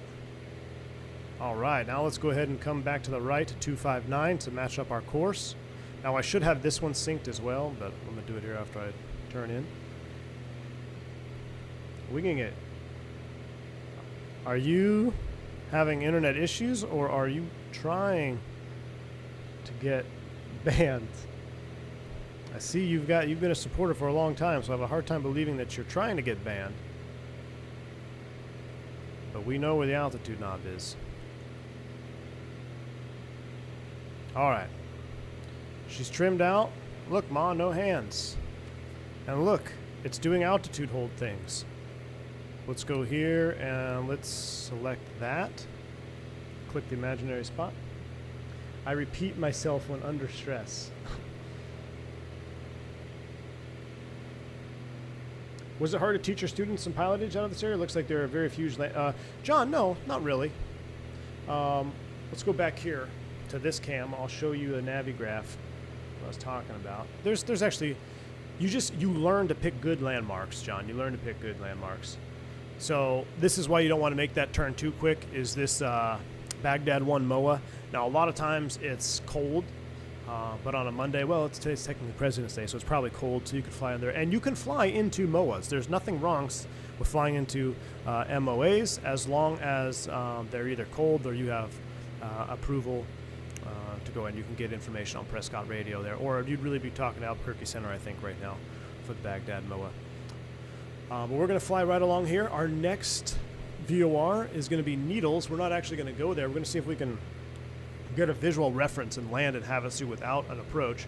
But the Needles VOR is going to be 115.2. So I'm going to select 115.2 in the note nav 2. Oh my gosh, we got a to from flag. So let me spin my OBS to give me a direct to. And it should be approximately, it looks like, ooh, we might have a little bit of wind up here. You see we're starting to drift off course.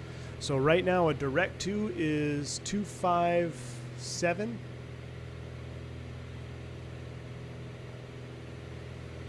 So we are just a hair off course. So let's come to the left. Let's make a heading of, let's make it a heading of 250.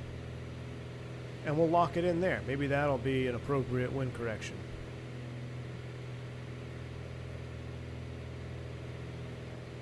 So that the MOA, so remember I told you guys a story about when I got thumped by an F-16 before it was illegal? That's where it happened, out here. All right, so we're going to try heading at 250. And we'll re-engage.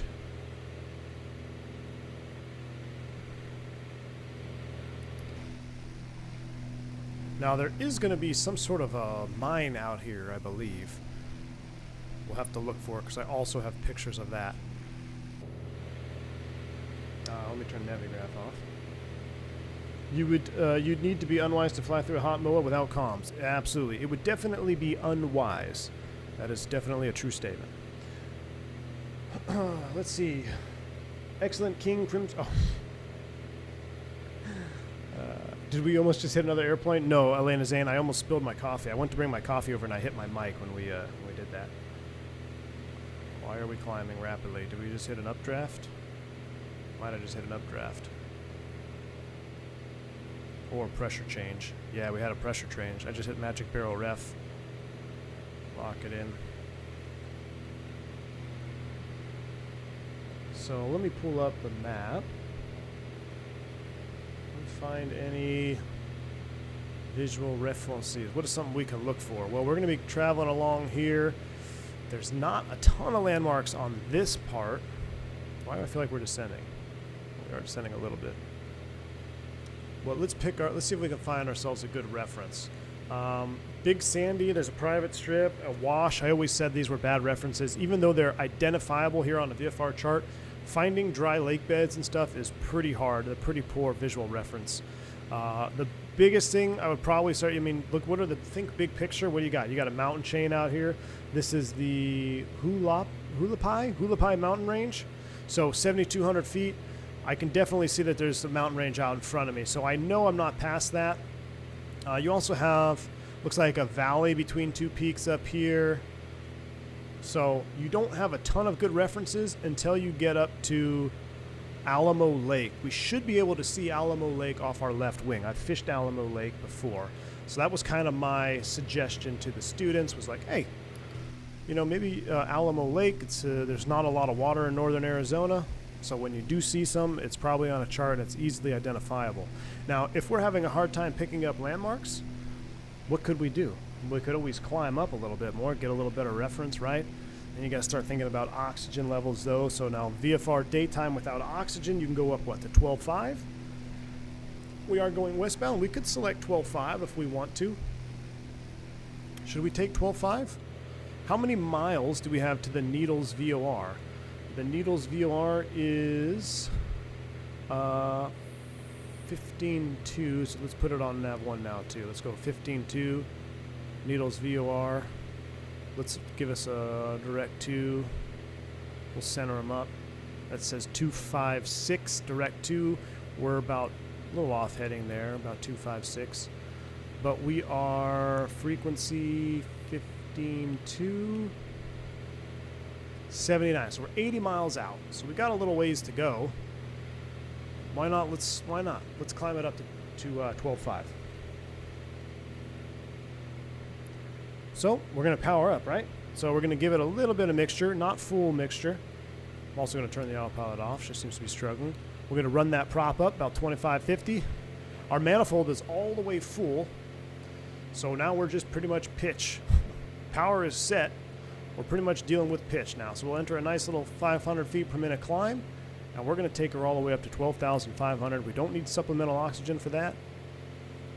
But that's pretty much the limit is what we can do. Hit D on my iPad once in a real arrow. Didn't do anything except confuse the woman I was texting with. What? Oh yeah, I got to hit D for the mag compass, right? That's pretty much. So we're looking here, 2.5, 2.5. All right, so we're going to continue our climb up. Hopefully, maybe we'll be able to spot Alamo Lake. If we go to 12.5 V1, might start talking about aliens again. So I recentered the needle. Remember, that Victor Airway that we talked about was just a reference. If I don't want to fly the 259 radial, I don't have to. What can I do? If I'm a lazy pilot, I just turn it to the needle straight, and I keep it straight, and I'm like, all right, well, close enough. So right now, direct 2 is going to be about 257, and it actually seems that if I fly about 250, that seems to be good enough to keep us on course.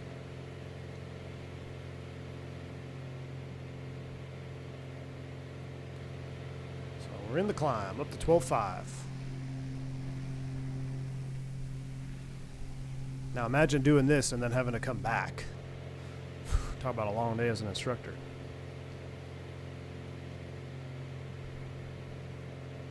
Keep that climb coming. It's easy, and what's fun about this JUSTFLIGHT profile, the aero profile I have for the Bruner, it's actually, Team Vodka did most of the work. I just tweaked a little bit of the roll. You can emulate the Piper having a heavy nose. Anybody that flew the aero, it always just seemed to have a heavy nose. And what I mean by heavy nose, it just, the nose wanted to fall down more aggressively than, say, a 172. Like, you really needed to use the trim. I mean, you need to use the trim in any airplane you fly, but I felt like when you were in the aero, if you were trying to over-muscle the aero, it just was not going to work out good for you. You could over-muscle the 172 for a little bit, but the aero, nah, you need to be in trim. So the profile I have here, I know you can't see, I have to turn my cam off, but I'm kind of battling that same thing. I'm running a little bit of trim, trying to keep that nose climbing. As we go through 11.5, 12.5 is going to be getting up there. We are going to be getting up there at 12.5.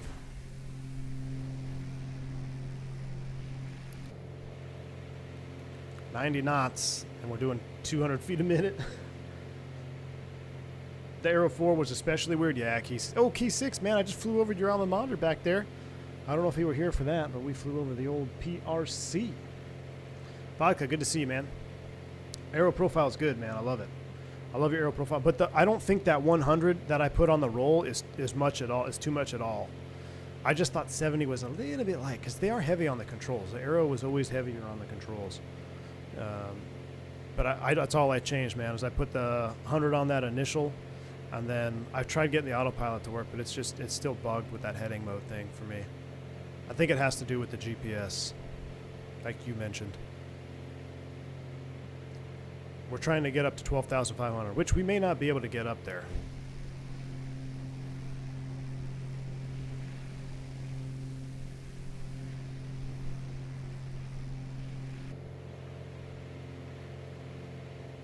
I remember it being lighter on the roll than the it was definitely lighter on roll than pitch, and it's still I still feel like it's lighter than roll on pitch, but it was just a teeny bit, and it's only the initial vodka, so it's not the whole thing. The 70 initial was a little too low. Bills Mafia, man, what an unfortunate end of the season. Thanks for the $5 super chat, dude. Appreciate it, Cap. I started traffic patterns with my instructor. Ooh, any advice when to start the base? That's what I struggle with the most. A beam, well, let's see. Now, what is it? It should be 45 degrees from your so like off the left, basically right here. 45 degrees off your back shoulder or whichever shoulder you're looking at for the turn.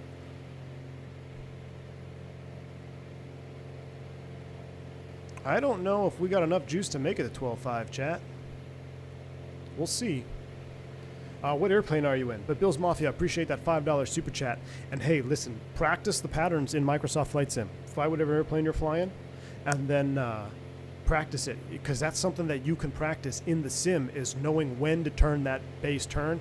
It should be about 45 from the touchdown zone. So basically, when it's right about here, you start turning. Now, you want to make sure you start descending as well. So it's easy to get caught up and make the turn and not descend, and then you end up high, or you start descending too early and then you end up getting low. So I'll tell you what, the biggest tip that I gave all my students, and any instructor out there, any pilot out there, you know what I'm about to say probably. The key to a good traffic pattern is consistency. Do the same thing every single time when you can. Now, obviously, when you get in busy airspace, you got to extend downwind. That's acceptable. But as you're practicing traffic patterns, try to be consistent. So I'm going to start my turn here at this point. I'm going to start descending at this point. I'm going to maintain 500 feet per minute from here to here. Like, keep those figures the same. And then as you get more comfortable with your airplane's capabilities and its performance, it's going to make traffic patterns from the non-standard that much easier. So just be consistent. Use landmarks when you're making those based or making a crosswind turn. Where are you turning crosswind over? Where are you turning downwind over? That's a huge one. I always was a pet peeve. So our flight school was very much runway should be at your fuel caps on the Piper. The other flight school, they were running A380 patterns. I mean, they were so wide in the pattern, and if you start getting wide in the pattern and then you start your base turn from a wide downwind, guess what? You're going to end up low because you have more track miles to cover. So it's very important that your traffic patterns are consistent in size. So you're turning crosswind at the same time, you're turning downwind at the same time, you're turning base at the same time, so that you can get the same pitch and power figures, and it'll just make your whole landing experience that much easier when you're doing traffic pattern work. So consistency is key, and pick those landmarks. You know, Deer Valley, where we took off out of, is very easy. There was a highway, the 101 highway. I was like, hey, if you're downwind and we are south of the highway, then you're training to fly an A380 and we're in a 172. I got a problem with that. If you're turning inside of the highway, then you're trying to be a fighter pilot, and the last I checked, this wasn't a F-18. So be over the highway. That was a good distance. So whatever your landmarks are, try to be consistent in making the patterns over those landmarks, because once you do it with a visual reference, when you go to an airport that you've never been to before, you're automatically going to know, okay, this feels right. This is where I need to be turning downwind. This is where I need to be turning crosswind.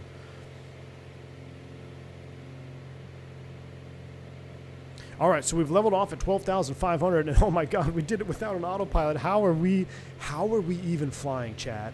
We leveled off at 12.5 without an autopilot and auto throttles. Oh my goodness me. This is absolutely wild. Now, I think this is the mine out here. We may not have actually seen Alamo Lake. Either that or we got a hell of a headwind and we're taking a lot longer than normal. We're 66 miles out. We're pretty much dead on this heading. So let me bug my heading bug right smack dab in the middle there. Let me see if I can get a little bit more nose down trim. How's my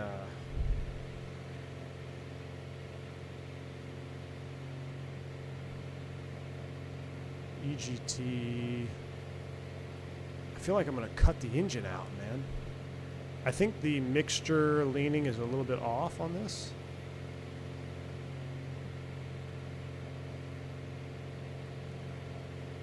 I mean, that seems way back. I'm afraid we're going to go cut off here. Let's bring that back to 25 hundo. All right, now let's retrim. You can see we got a little bit more power when I leaned back. And let's go fuel tank pump on and do a fuel tank switch. Fuel pump off. Let's get back down to 12.5 and retrim it. Hopefully we'll pick up a little bit of speed. I got another $10 super chat there. I got to keep the cam off because I don't have alerts on that cam.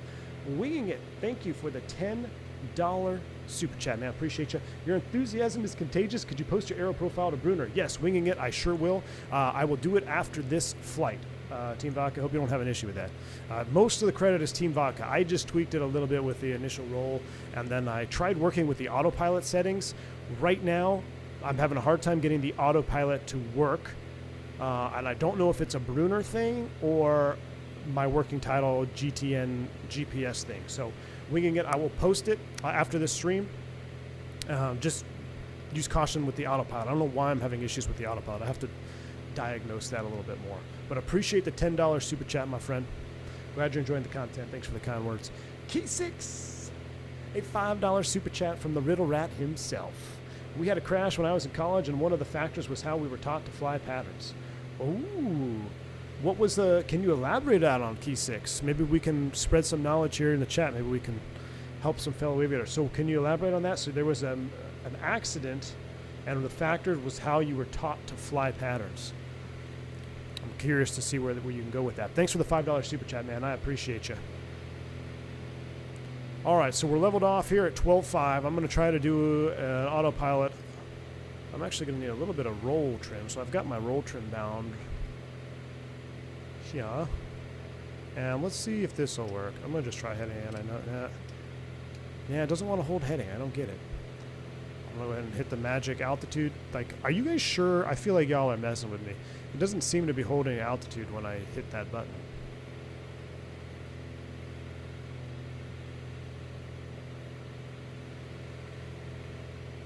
I don't know if I believe y'all on this imaginary altitude hold push button. All right, let's find us. Where are we? Let's find us. So we're 60 nautical miles from the Needles VOR. What can we do to help find us here without just going 60 nautical miles? Let's see if we can do a cross radial position check. We have another VOR up here northwest of us, Kingman VOR, which is 108.8. Let's throw that in number 2 here. 108.8. Let me see if I can get a position cross radial reference check. Kingman VOR does not appear to be within reception range, unfortunately. Okay, so scratch that. That was the right freak, right? Yeah, 108.8. Must be a low. What about Peach Springs? Can we get 12.0? Hey, we got a Peach Springs VOR. Okay, so this is how we do a cross radial position check. What I'm going to do is I'm going to center the needle to the station for this VOR I just tuned in. So I just tuned in Peach Springs. If I center the needle on a 2 position, it's about 330. Let's call it 330. Remember, radials go what, chat? They go out. So the outbound radial is the 150 radial, and we are on the 070. So 070 and 150. So let's take a look at this. So if I look at Peach Springs, here is 150. If I draw an imaginary line from 150 down, it's pretty much in this position, right about here. If I add this position, add the coordinates, add the route,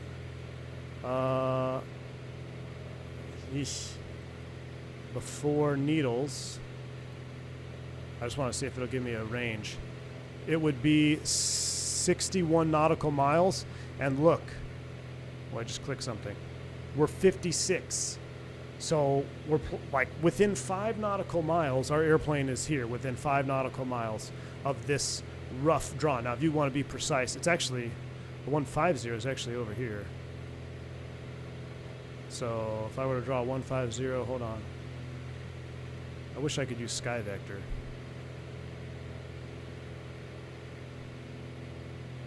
Add before needles. That's 33 miles. Oh, that's Kingman though. I'm sorry, that's Kingman, not Peach Springs. Peach Springs, I looked at the wrong VOR. Yeah, that's bang on. 150, it's kind of hard to see. 150, if you had a little pencil and ruler, you could draw a line, draw the radial, we're right there. So we should be coming across this valley, and then Alamo Lake should be off our left. It should be off our left out there. This might be it, actually. You know what? I think that's a bad representation of Alamo Lake in Microsoft Flight Sim. I can see a little bit of blue water, and that would make sense because here is that big valley. We saw that big valley on the chart. That's coming up in front of us, a mountain chain. And Alamo Lake should be at our 8 o'clock. That's got to be it. So that is Alamo Lake in Microsoft Flight Sim, unfortunately. So, but hey, we're VFR. Oh my God, we descended 300 feet. That's fine. We're VFR. Actually, if I do a magic barrel ref check, we're about 400 feet-ish off. But it seems to be happy here at 12.2, so I'm just going to leave it.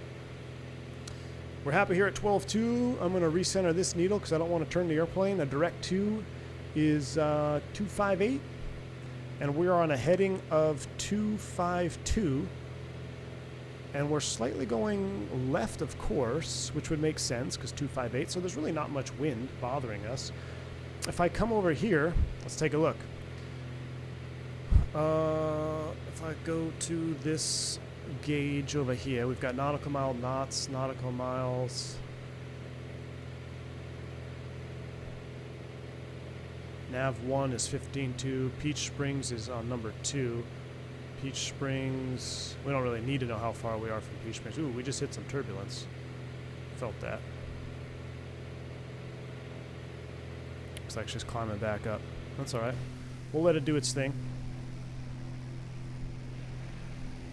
I think it's time for a, let's take a look at our fuel tanks. How we looking? 20, we're pretty much burning equal. Let's do a, since we're thinking about it, that's what I always taught. People are like, oh, start the timer. Starting a timer is a very good idea. I would always be a proponent of someone running a timer. But the other thing, the main thing that I taught was anytime you think about it, do it. I don't care if you just did it like 10 minutes ago and you're supposed to go every 20 minutes or 30 minutes. If you think about it, do it. If you think about it, do it again. And then if you're starting to feed one tank more, then just look at your gauges and then change it. But I was trying to develop in the students that I was teaching, I was trying to have them develop a very conscious, or to be very cognizant of fuel tank selector switching. The amount of times we had an airplane declare an emergency because the engine quit, because they didn't change the fuel selector, is more than I would like to admit. Not me personally, but just people I know, the flight school across the street. It happened. Heck, just last month, 2 months ago, on guard, flying the Airbus back to Atlanta, I heard an airplane declare an emergency, and somebody said, oh, I take it back, it was a carb heat. Somebody said carb heat. But I've heard it on guard even where someone declares an emergency, and they say, hey, switch your fuel tanks. And they're like, oh, yeah, we got our engine back.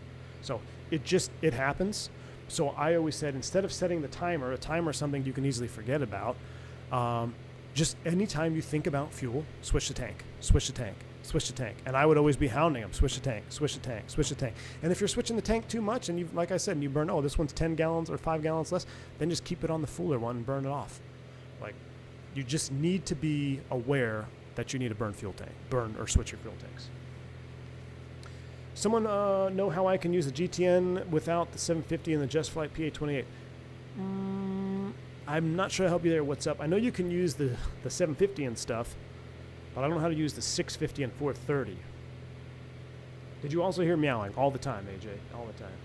Are paper sectionals still required for PPL, or is it all digital now? That's a great question, Caleb. I don't know. I don't know. Someone that's an active instructor might be able to answer that question for you. A game I like to play is try and land back with the tanks as level as I can. Keeps fuel management in the back of the mind. Yes, exactly, Dale. Absolutely. Make sure you're always landing with equal tanks, and that's part of the checklist. In the checklist it says, you know, landing fuller tank. So turn your license upon shutdown. You can use digital, but it's best to start on paper, says Hudson. Yeah. All right. So we are 46 miles. Let's do some. How are we going to. Guys, I just thought of something. How on earth are we going to descend and land in Havasu without VNAV? Is that possible? How do we figure that out? We don't have a top of descent point. Look, how do we? I don't know what to do. Well, let's think about it. There is a VOR approach in Havasu, ironically, but we're not going to do that. Let's do it the paper napkin math way. Lake Havasu. Airport sits at, let's pull it up here. Elevation, 783 feet. I like easy math. Let's just call that 800 feet. All right. So if we call it 800 feet, our traffic pattern altitude is what, 1,000 feet above that? So our traffic pattern altitude is 1,800 feet. If our traffic pattern altitude is 1,800 feet, and we start our descent at, well, so we're closer to 12,000 now. We'll say 12,000. So if we take 12,000 minus 1,800 feet, if you want to add and make it 2, it would be 2,010 and make it easier math. But it's 10,200 feet for those that lack the mental math skills. 10,200 feet. Let's drop the 3 digits, call it 10 times 3, 30. All right, so 30 miles out, if I start my descent at 12,000 feet, I should, on a 3-to-1 path, on a 3-degree path down, I should be ballparking about 1,000 feet, 1,800 MSL by the time I hit Havasu. Now, I kind of want to be at pattern altitude before Havasu, right? I don't want to be descending at pattern altitude and then be high when I enter the pattern, especially if you're going somewhere where it's very busy. But you have to look around. Crossman Peak, you don't want to just cut the corner here, fly in Crossman Peak at 1,800 feet, because guess what? You're going to become a piece of the granite. So there is a nice valley and a road here. It looks like if I were to just use my E6B or whatever, I'm going to just put a waypoint here. I wish I could just add that. I want to add a waypoint right here. Add before Needles. How far is that from Needles? That's 14 miles. So 14 miles out, if I make a left turn, that's when I want to start my left turn. So 14 miles, 30, 15. I'm going to add 10 miles. It's about 40 miles or so. We should start trickling down, which we are about 40 miles out. So let's go ahead and, since we don't really have altitude hold, I'm going to trim it down. These are my trim here. And we're going to start coming down about 40 miles prior. Or you could do the time, John, 17 minutes. Yeah, like you said, 17 minutes out. Okay, I'm going to turn the autopilot off because it's clearly going to give us some issues. So I'm going to go ahead and lower the nose. I'm going to bring the power back a tad. And we're going to start coming down. But at 14 miles to the VOR is when I want to make a turn. Hopefully I'll be able to see the river and everything where Havasu is, and I'll be able to start beelining it towards the airport. By looking at the chart, my how do I rotate that? This almost looks like a, what do they call that triangle when they're all like a perfectly, everything's the same, a right triangle? No, not a right triangle. This almost looks like 14 miles.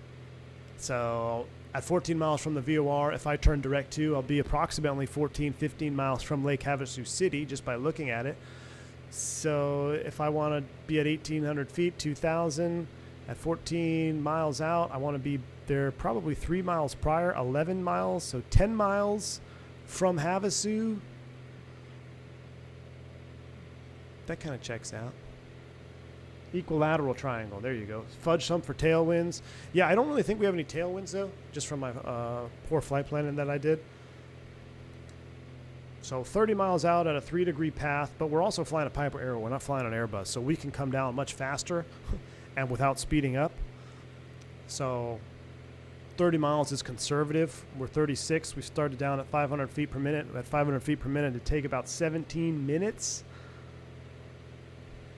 And if we're doing a ground speed, we don't have a ground speed readout in this, do we? I thought we did.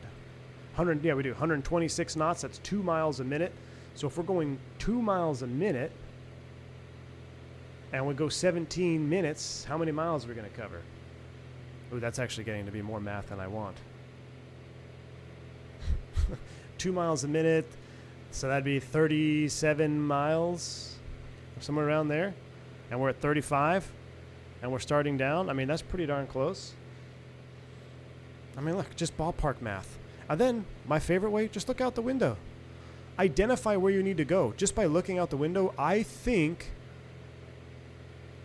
Crossman Peak is like over here. Let me look at my chart again. Because I'll see the water. I think this is water out here. And I know Havasu is out here to my left. So actually, it might even be further left. Oh, yeah, I think that might be the peak. I don't know. Let's keep going. We got 15 miles, and then we'll make a turn. We don't want to get too low too fast, though. So just kind of a basic, is it 34 miles? So, yeah, 34 miles at 17 minutes, doing 2 miles a minute. We're at 33 miles. So we're pretty much on par to descend and be at a traffic pattern altitude at a reasonable amount of time and a reasonable distance from the airport. But you don't just want to teach a straight up, here's the mathematical equation and do this every single time. Because if you go to different airports in mountainous terrain, that's a good way to fly yourself into the side of the mountain if you're not paying attention. So I always had a big emphasis on every descent to an airport should be very specific to the airport you're descending to. You know, I have two, it's daytime, it's day VFR, so it's obviously a very low risk factor. Just don't fly into a mountain that you're looking at. But if you're coming in here at night, obviously at night, I would highly, highly suggest doing a published approach procedure, even if you're doing it VFR, to keep you clear of terrain, because guess what? Crossman Peak at night just looks like a black hole. You're not going to be able to tell the difference. And you'll be suckered in because you'll see Lake Havasu City over here. Oh, I see the lights. So you make the turn and you start descending for the lights, and all of a sudden you fly into Crossman Peak because you're at 1,800 feet and you're trying to get to the lights. So every descent to an airport should be very specific and very tailored to that airport you're flying into. Today, obviously, it's a very low threat level because it's VFR and it's daytime. But as long as we start down at approximately the right time, look, if I feel like I'm getting a little bit low, I'm going to level off. If I feel like I'm high, I might pick up that rate of descent. As long as I start down at an approximate time, plus or minus 10 to 15 miles even, is plenty of buffer to get down and be stable in a single engine piston. Jets, obviously, different ball game. But we're flying a Piper Arrow. We're doing 120 knots. Like, you can start down exactly at TOD, or you can pass your TOD by 15 miles, and you'll probably be just fine. You can actually start down 15 minutes early, and you'll end up being early, and you can level off, and you'll be fine. So, back to basics, All right. Speaking of basics, let's keep a track of what we're going here. So we're still pretty much direct 2, and I want to verify. I'm going to put 15.2 back on here just so I don't get confused here. I want both my needles showing me the same info right now. I don't need Peach Springs VOR anymore. So I'm just going to recenter my nav 2, direct 2,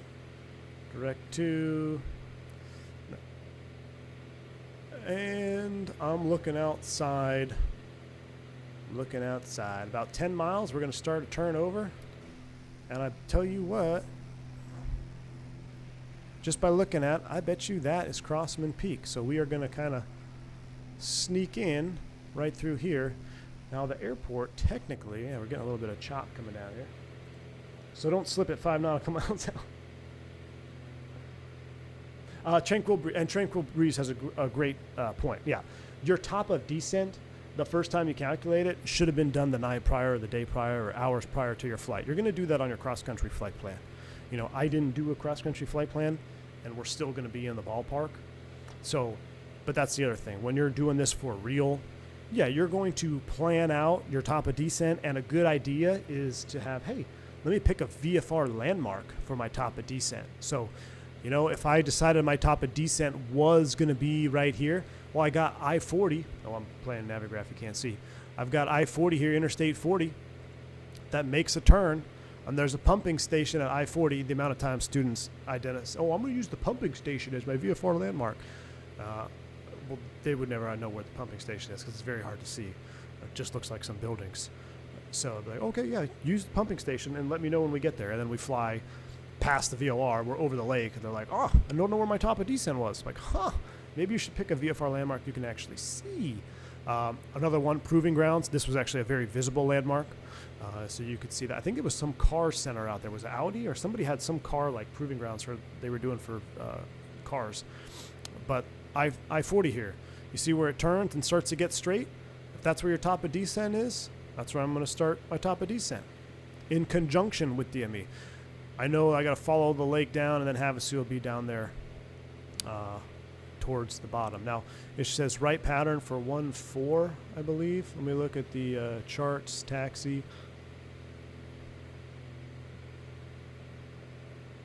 Yeah, right traffic for 1-4. Let me just do a weather cheat here so we don't have to. Ooh, 150 at 1-3 gust 2-1. Gonna be spicy. So almost down the pipe though, 21 gusting. We won't use full flaps, I don't think. We'll probably just use 2 notches of flaps. We'll make a straight in approach for runway 14. If we have to go miss, it is right traffic because of the mountain, Crossman Peak. So we'll keep that in mind. All right, so we're gonna land 14. I can see the water out there. Look at this. I can see the water, so I know that's Crossman Peak right there. So the airport's got to be right over here. At 15 miles, I said I was going to start heading that way. It's about 5 more miles. We'll head that way. We're at 8.5. Let's do a fuel tank pump switch. Fuel pump on. Turn it over. Fuel tank pump off. And let's take a look at our tank. So we're pretty much dead on 20. Yeah, so the right tank, which I just switched to, is the fuller tank right now. So we're looking good.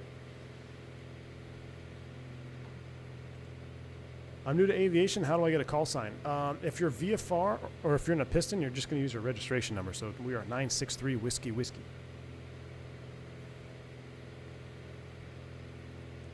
Yep, Adele also had that too. Best to plan it on the ground, make minor adjustments in flight. Absolutely. You know, I don't know how I would do it live. I think I'd have to do it as a pre-recorded video for like flight planning and stuff. Man, this makes me want to like go back to like just local flight school and like, hey, can I just teach ground school? I love teaching stuff like this. Makes me really want to just go back and do it for real. On the side, obviously, I wouldn't trade my job for it, but oh, actually, look. Hey, look, guys. Look at the highway. Oh, look, there's the Proving Grounds. And then my student would be like, looking for the pumping stations. Asian accent because we had a contract with Asiana. So, no pumping station. Continue straight. I guess I'll maintain 12,500. Like, okay, you sure about that? Yes. Looking for the pumping station. Okay. And it wasn't just the Asiana students. It was almost every student. But yeah, look around you. That is obviously a very visible landmark. Here's the highway making a turn.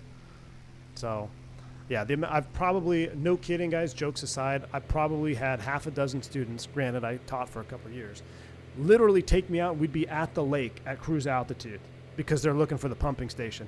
I'd just be sitting there eating my honey bun, drinking my coffee, be like, all right, well, wake me when we get to the top of descent, knowing full well that we've gone past it. But that's, that's the critical part of make sure you have good visual landmarks. Don't just pick a landmark to check a box. Pumping stations. No, pick a landmark that you can actually see. So, all right. Hey, look, 15.4 miles. I'm going to start my turn. And I know it's, I don't know what heading I'm going to turn to, chat. I mean, I don't have a chart. Well, I don't want to fly into the mountain, and I know it's south of the VOR, which is over here, so why don't we just split the difference? Why don't we just aim for the not terrain, and then we'll figure it out when we get closer and we can see it. Ah, good idea. Yes, sir. Cool. So let's fly heading 220. Heading 220 is set up. All right, now what I'm going to do for a reference, since we don't have an HSI, I am like to set one of my OBS. I'm not using my OBS anymore, but I know the runway course is 140. So I'm going to put my OBS 1 to 14. So that way I just know off the top of my head, and when everything starts getting busy, I'm like, what was the runway number again? What was runway course? Ah, look at my OBS. It's 140. I don't really care about the CDI deflection. In fact, you could probably just flag it out. There's probably be a better technique to flag that out so you don't try to follow that. But I know, okay, runway heading is 140, and I still got my DME down here on 15-2, which I'm not really looking at. And if I need to get a direct 2, I could swing it over there. So, and actually, I don't know. I don't remember if it's if there's actually a radial. So 14 would be 320. I'm going to set this to the 320 radial, and I want to see if that lines up with the runway or not. It should be the 140. All right. As we descend, we're increasing our mixture a little bit, half an inch or so every 1,000 feet. We're at a 6,000. Let's do a magic barrel ref check. Let's make a radio call. We are approximately, well, I don't know. Well, we're 15 miles from the VOR. It was an equilateral triangle. We made the turn. I'm going to say 15 miles. Havasu traffic, Aero 963, Whiskey. We're about 15 miles to the... Where are we, chat? Well, look, there's east and there's north. We're about 15 miles to the northeast of Havasu City out of 5,500 descending for a straight-in runway 14 Havasu City traffic. All right, bring in that mixture a little bit. Let's go ahead and get the Brunner cam on. Now, oh my gosh, chat, is that an airport? That's an airport. Daggum. Look, there's a road that leads me to the airport. Oh my goodness. Well, I don't want to fly right to the field, especially since I know it's right traffic. So why don't I widen myself out a little bit here? Let's point the nose out to the west. And we'll set up for a very nice extended base, really. Now, in good practice, you don't really want to be doing a straight-in final. So when you're going to do a straight-in final, try to make yourself, get a nice long straight-in so you can make radio calls. All right, look, I feel like I'm getting a little close. I'm a little high. Guess what? Let's bring that power back, and let's take advantage of the aero. I'm going to descend her on down. Bring that mixture in. As we're in our final descent phases here, I'm going to go fuel tank pump on. We'll get our landing lights on. I'm going to land on the fullest tank, which is still the right tank. So I'm not going to switch it, but the right tank is selected for the fullest tank. I'm going to bring up the sounds. We know we're descending down to 1,800 for traffic pattern altitude. We're at a 4.3, and I've got myself set up on a nice extended base leg here, so we'll have a nice long straight into 1.4. Now, you could do a flyover as well to kind of get a feel for the winds, but we'll have a nice straight in at 1.4. We should be good to go.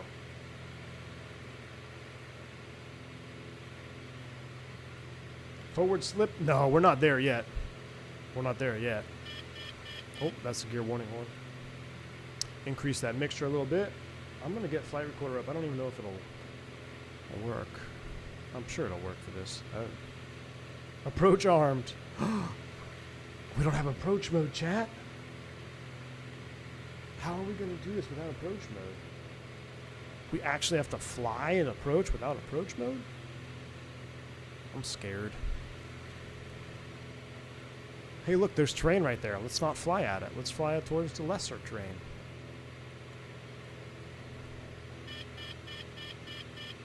Now, there used to be a gear warning mute. I'm going to leave that beep at us for a minute, though.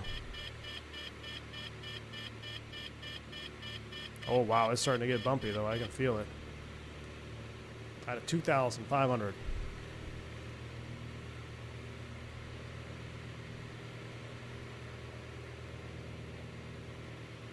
We don't have a yaw damper. Have to use the rudder pedals? My ears! Oh, Caleb, your ears are fine. We only went up to 12.5. You're young. All right, we're approaching traffic pattern altitude. Havasu City traffic, Aero 963, Whiskey. We're on a left base, runway 14. Be setting up for a straight in 1-4, Havasu City.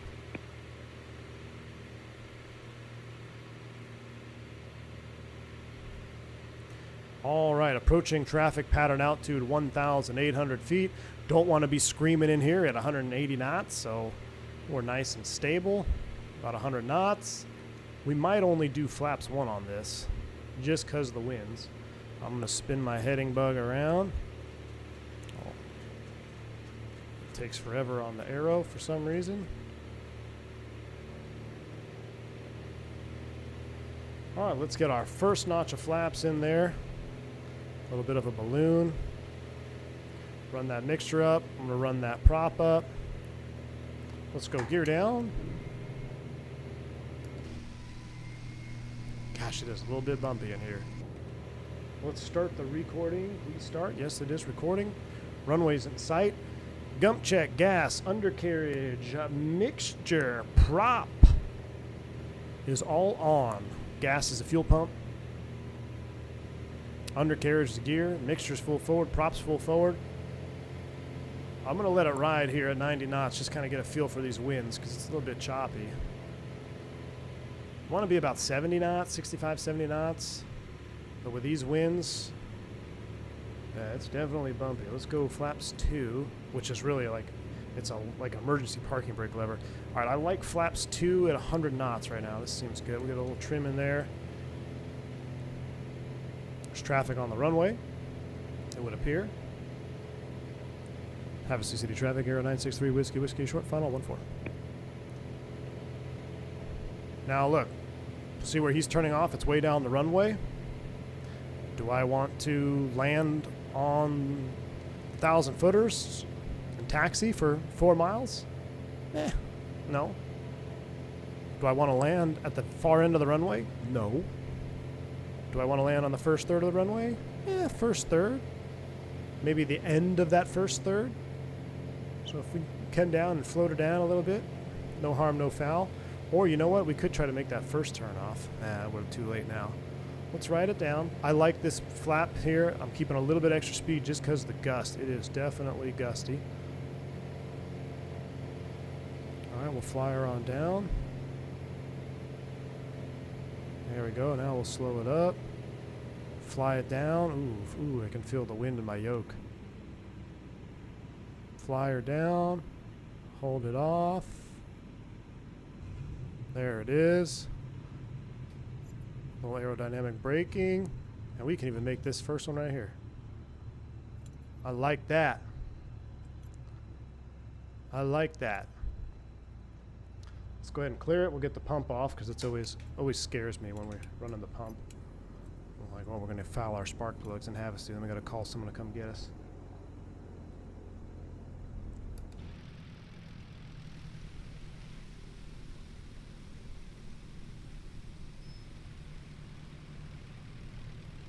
Well, now there's a really good barbecue spot on this airport. I could tell you a little funny story about that.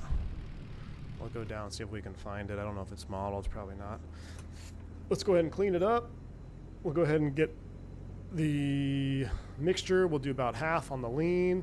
We'll leave the taxi light on, but we don't, and we basically leave our other lights on. It's beacon and anti-collision, which is our navs and strobes. Actually, I think in the Aero, if we turn that one off, yeah, we still have our beacon and we still have our nav, so it's just the anti-collision strobe. So that's how we want it. Flaps are up. Reset the trims if you haven't already. And fuel tank pump, I'm going to leave it on the fuller tank. We're still about 5 gallon, or just a smidge, half a needle over on the right tank. So we'll leave it on the right tank. No avionics to shut off, but you know what? It's time to open it up in there because it's a little bit stifly. Crack that for the air. The slipstream is going to keep the door shut. You should really consider getting your PPL.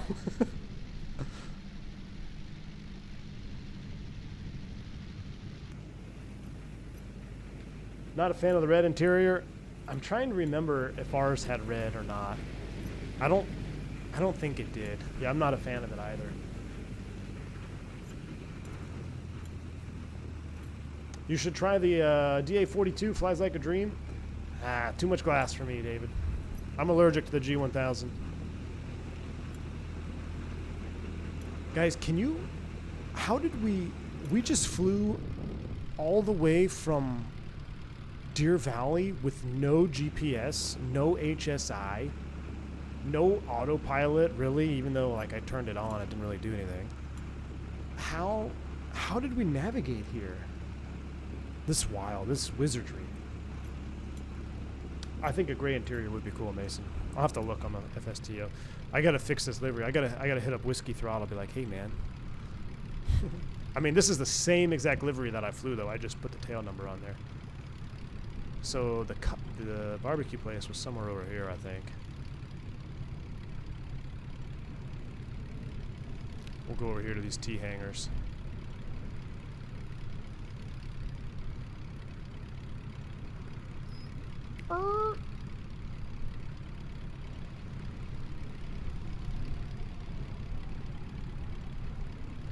Oh, that's my favorite, when the student screws up the parking job. And then you gotta like taxi around. Yeah, we screwed that up. All right, we're gonna go to these T's over here. All right, I have control. Get off the airplane. My controls.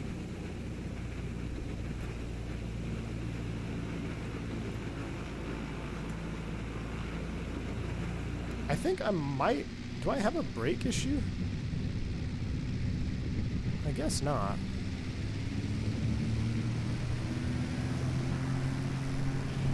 It feels like that right brake is sticking. I don't know. That's cool. We'll stop right here. All right, brakes are set. So how you shut her off, we're gonna spin it up.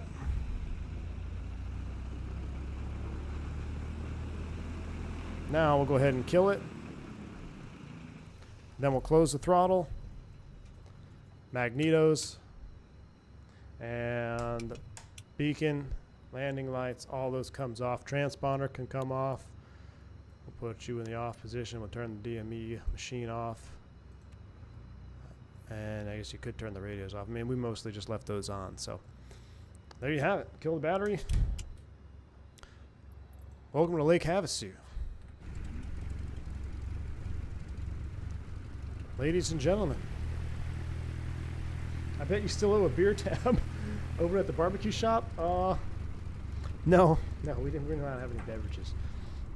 There was one time though that at the barbecue facility, a good buddy of mine, he ended up getting the bubble guts on the way back from Lake Havasu, and they had to do a emergency landing, take care of business. So after that, I would always get my barbecue to go. I might have a little, have just a little snack or whatnot, but then I always got a little nervous. Because like, man, I guess he had some bad barbecue or something, and they had an issue on the way back. Is there a return leg? No, man, no return leg. It's 3:30. I don't know, though. I might fly something else later today, though, because I love that GA. Did you guys enjoy that? Did you guys enjoy a little GA flying? It sure looks like it. If you smash the like button, it would look like it more so. Let's go ahead and see what this replay does. So for replay mode, I'm going to close the windows up so they're not blasting.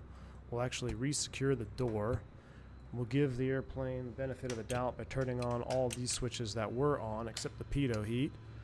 And I will put the mixture up. So let's see. I don't know what replay is going to do with this airplane. Let's see what happens. Let's disconnect from Iveo. Cool having those little arrows fly with us, huh? All the way up here. Reminds me of the good old days, man. I think it's working.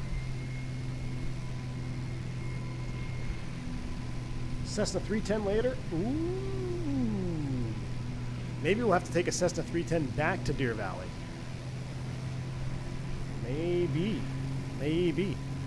Yeah, seeing those other arrows on the ramp's pretty cool. So, like, whenever we could, if my buddy, I had, like, two really close friends that were instructors, and we would try to, if our students were at the same spot in their course, we would try to, like, do the same cross-country the same day so we could all meet up and go to different places.